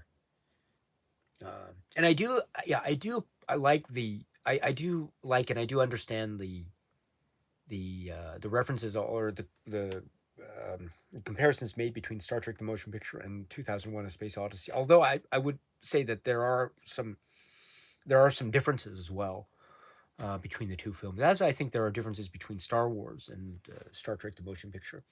But Star Trek: The Motion Picture, I would say that they each excuse me act in their own brilliant ways. The motion picture's brilliance is the fact that it's able to balance so many things at once while maintaining the sense of grandeur and majesty, and also being part of something that is maintaining continuity at the same time. I mentioned this before, but I'll say it again, which is this film is doing this really remarkable thing, which is it's able to speak to people who knew Star Trek, but also is able to speak to people who are new to Star Trek, new with a K and new without a K. And so this is a really fascinating thing. And they can, in other words, I think it's possible to watch this film and not know what the original series was, and still understand, still get it, still follow it. And it manages to find that balance so well. I'm not sure if it was purposefully designed that way. I'd like to think it was, and I'd like to believe it was. And so, or if it even if it wasn't, it's a really wonderful, happy accident the way it's handled this way. I would say some of the weaknesses is probably that maybe we don't get. But I think this is true. I think generally of Star Trek, we don't in the theatrical cut, especially, we don't get a lot of time for Uhura and Sulu. If so, that's one of the great things about the director's cut. There are a little bit more scenes that involve Uhura and Sulu. Here we get a little bit. We get some Chekhov time here, and just like Chekhov gets some time in part two, and as someone mentioned also in part four, he gets a little bit of time in part three here, in part three too, in terms of the well, we'll get to what he does in part three when we talk about part three. But yeah, I think probably of the other crew members, even more so than Scotty, I would say, Chekhov gets a lot of things to do here in terms of the and the torpedo away and greetings, grand. So there's a lot of Chekhov action here for the Chekhov fans.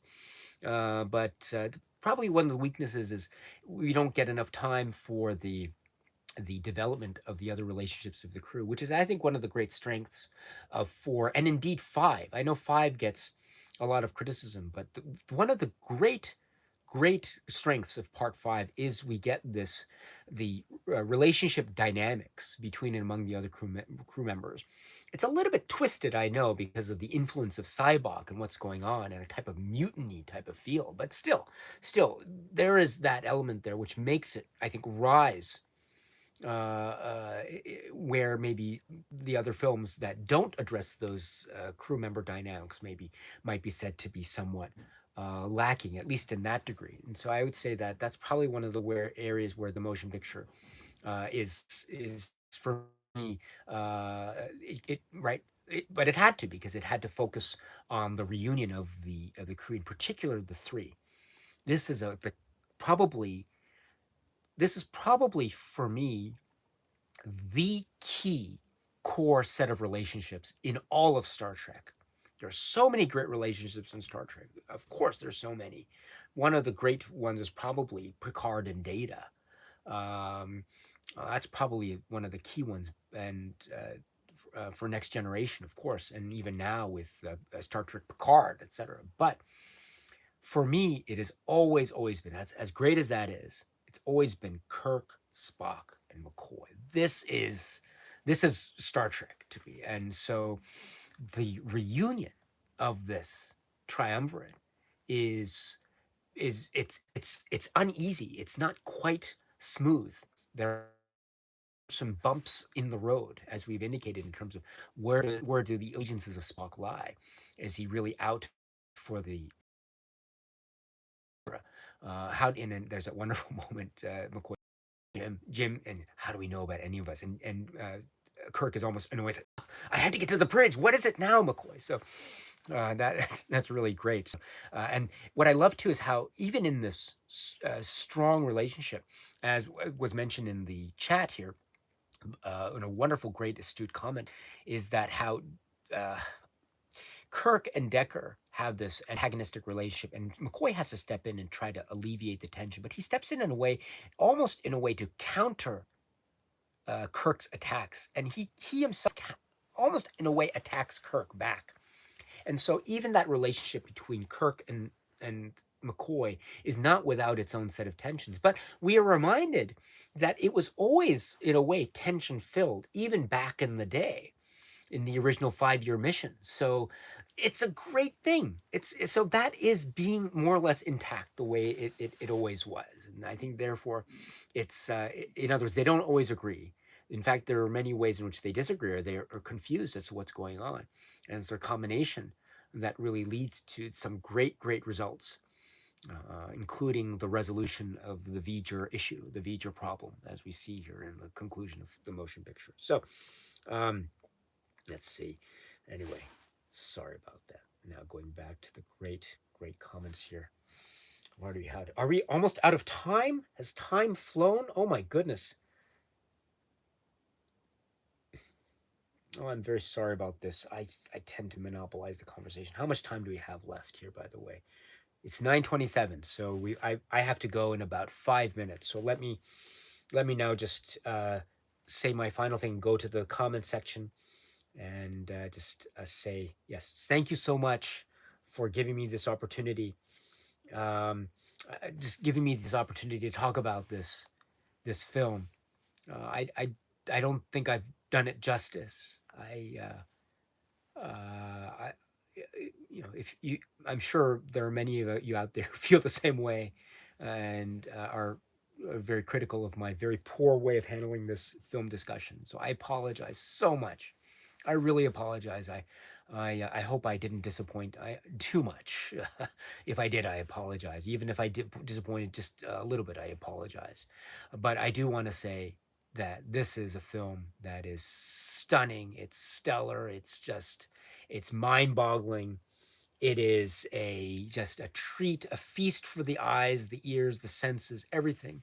It touches upon everything. It has that Star Trek tingly factor to it. It's I mean I didn't even go into the tragedy that are the uniforms. I mean, I've come around to the wonderfully bland white beige, light blue, pastel brown colored uniforms, right? If I were in the uniform shop and they asked me, "Oh, Daisuke, you're new to Starfleet. What color uniform do you want? Do you want to choose white, light blue, or pastel gray, or light tan brown?" I'm like, let me think about that. They all sound so fetching. But anyway, yeah, that's another thing too. And I do, yes, I get it. Sometimes they seem a little bit too, how should I put it? They seem a little bit too form fitting. Maybe they should have left a little bit more to the imagination, perhaps. But anyway, yes, that's probably another thing that. But I've come around to the uniforms as well. I do love the uniform change. Suddenly, we got the short sleeved white shirt look of Kirk. And he's got that gray thing on, and he's got the thing before with the thing, and his little insignia is metal, whereas the others are stitched in as well. So I get that. So that's really cool. Um, we'll get uniform changes when we get to Star Trek 2, that's for sure. Wow, what a change that is. But um, yeah, so there are those weaknesses I get. There are some weaknesses too, I understand, of certain characterizations. I mentioned the Decker character. Um, I was yeah, Stephen Collins. Yeah, okay, I'm not going to talk anymore about Stephen Collins, but the Decker character is the right. I mentioned certain weaknesses there, but he does shine through. I do get that as well, especially in the climactic sequence where he understands what NASA is, what happens to the Voyager 6 probe, what happens to what they used to call a black hole, etc., and his choice to want to merge, which is actually a really noble sacrifice when one thinks about it. And he finds his own after all this, and he's really the one. He's like the Walter Peck of Ghostbusters, the Walter Peck of Star Trek: The Motion Picture. He's the character that everyone he's designed to hate, has to hate the Decker character, but he handles it really well, I think. And so the character handles it really well. So Uh, so there's that, and then I go back to the wonderful union, the reunion of the crew, the triumvirate, the great special effects, the mystery of V'ger, the wonderful Jerry Goldsmith score, the way in which this production was really troubled, and the fact that it was able not just to produce a film, but a great film, but a really really great film, and arguably one of the greatest Star Trek stories that has ever been produced is a great testament to all the creative forces that were working here. Harold Livingston, the producers, Gene Roddenberry, Robert Wise, etc., and also the cast, the return of the cast: William Shatner, Leonard Nimoy. This is just, and the music, Jerry Goldsmith, which we will hear again in a wonderful form in other iterations, of course. But here, as I mentioned, some of the music pieces, especially the Klingon battle, things that I return to every. I would say the Klingon battle music is yeah, it is my favorite piece of music in all of Star Trek. That dun dun dun dun dun dun dun dun dun, dun, and just it's the list of accolades for me just keep on piling on. Just list. Everything's here, and the weaknesses there I get, but it still is for me one of the best Star Trek stories out there. It is so great. And it's amazing to think that what we're going to get from here on in terms of the Star Trek film series, is actually arguably going in a completely different direction, a really different direction. And it is also going to be very exciting. And I love those films. I love Star Trek 2. But just because I love Star Trek 2 doesn't mean I don't like Star Trek, the motion picture. On the contrary, I love them all. I love them all. So, in each in their own way. And so we will speak about those other films very soon. I will make an announcement, but just in case you're interested, Star Trek 2: The Wrath of Khan will be discussed next Sunday. Same time, same place. So if you're interested, I will see you there. Star Trek 3 will also be discussed. We will go on a weekly basis with this leading up to Star Trek 6, The Undiscovered Country. So next Sunday, so a week from now, we'll talk about Star Trek 2, The Wrath of Khan. But until then, my friends, this has been a discussion about Star Trek, the motion picture. It's been really wonderful to hear your thoughts about this. I'm so sorry if I wasn't able to address all of the comments and say hello to everyone in the live chat. I really apologize for that. I will remedy that by leaving the final few minutes for the live chat. So thank you very much, my friends. Um, uh, Live long and prosper. Although it's mentioned only in the Vulcan language here. Um, I guess how should I say? Oh gosh, never mind. I'm sorry.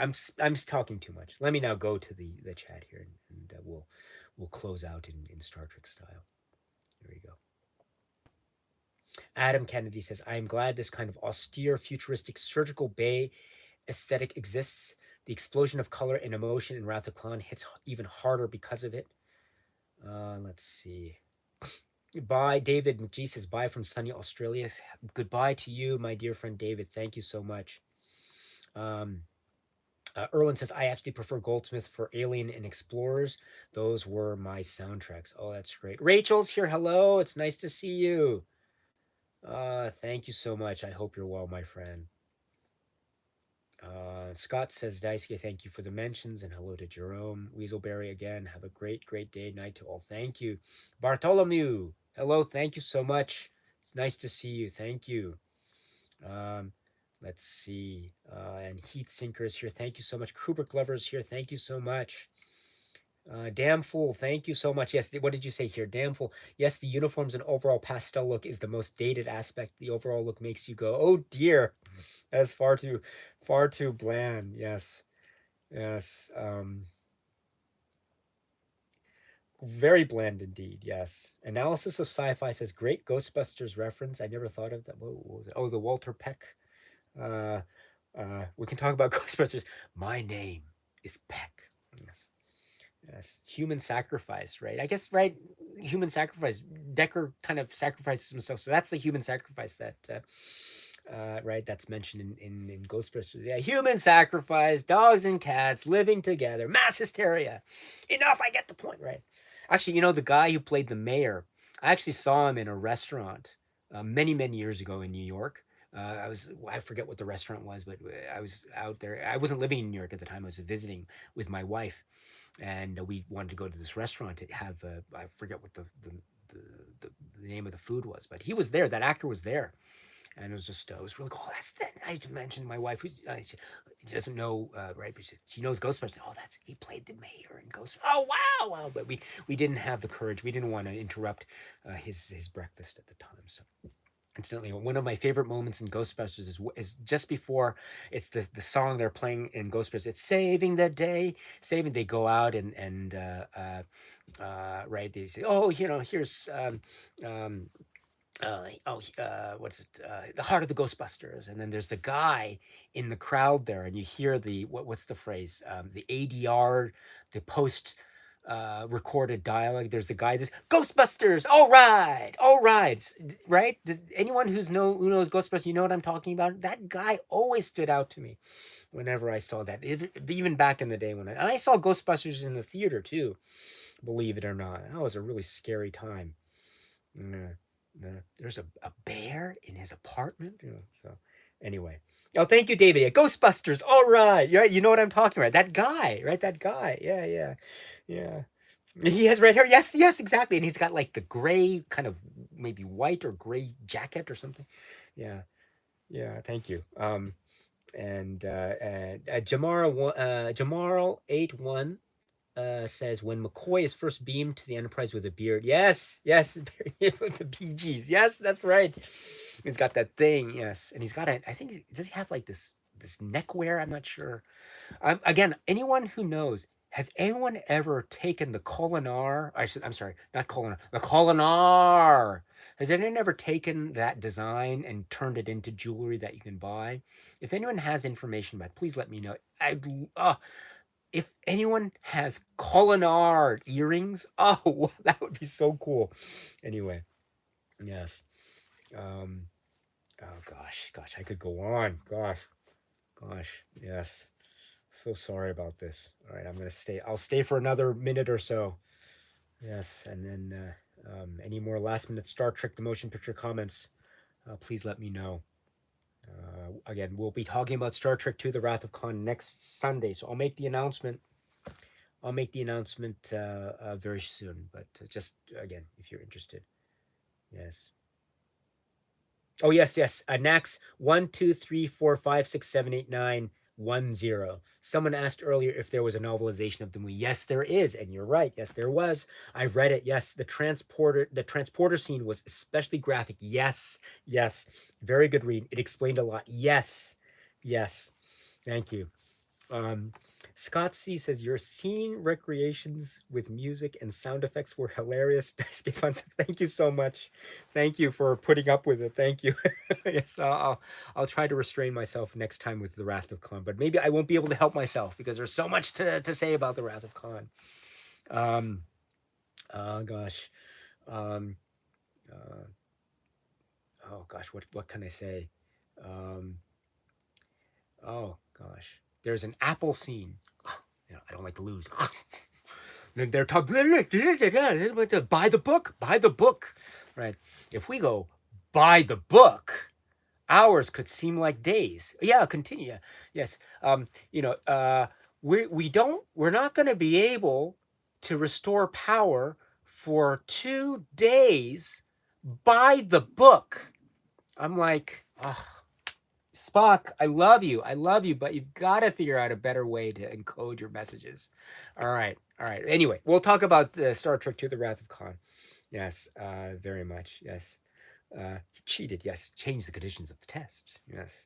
Instead, he's eating the apple. There's so many apple scenes. I was watching the other day, or not the other day, yesterday, in fact. I was rewatching Superman the movie.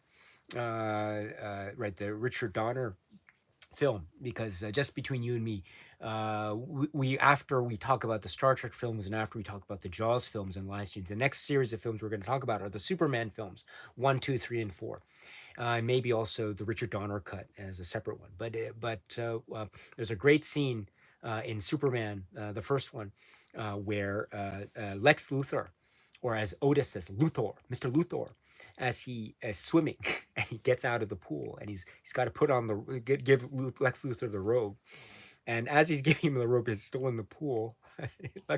Otis is eating a candied apple or something. I love the candy, and that for some reason, whenever I think of Star Trek 2, and I think he's eating an apple. I don't know. It sounds like an apple.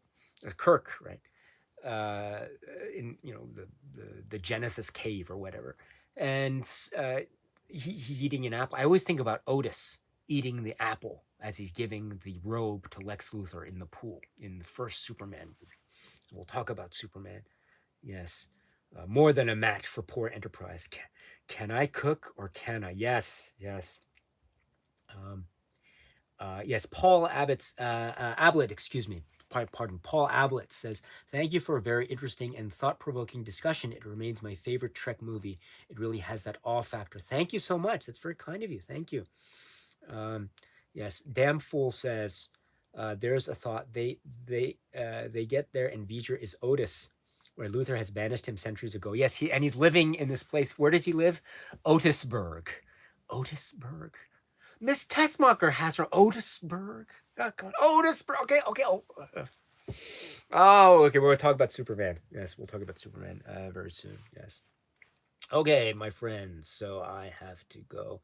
Yes, theatrical extend. W. Forge with the great Sox Tears. One of the great comments of this channel. Thank you so much. Theatrical or extended or 3-hour TV version. I'm thinking about that. I'm thinking maybe we can devote separate discussions. I'm not sure, but they do. I think afford. There's a difference. There's a certain difference with, especially with the Krypton or the Krypton sequences the beginning. We really get the sinister edge of those people on Krypton. My goodness, they should have listened to Jor-El. What was their problem anyway? Gosh, just listen to. Oh man, as I say, as Jor-El says, if they had listened to him, then Jor-El would have been able to hold Kal-El in his arms as they speak in the Fortress of Solitude. Dun dun dun. Yes. Anyway. Um, Oh gosh. All right. All right. I've got to go. I'm sorry. I've got to go. All right, my friends. Thank you so much for a lovely time, and I will see you all very soon. So peace be with you. And once again, just to again, very very obscure reference. I'm sorry. So referring back to the Klingon opening sequence of Star Trek: The Motion Picture, the way to say in Klingon fire is Bach. So whenever you're at a party and you meet a Klingon, and you can go up to the Klingon and ask him, "Oh, hello, what's your name?" "Oh, my name is Kruge," or something. "Oh, hello, Mr. Kruge. By the way, who is your favorite classical musical composer?" What is he gonna say? Bach. All right. Thank you very much, and cheers.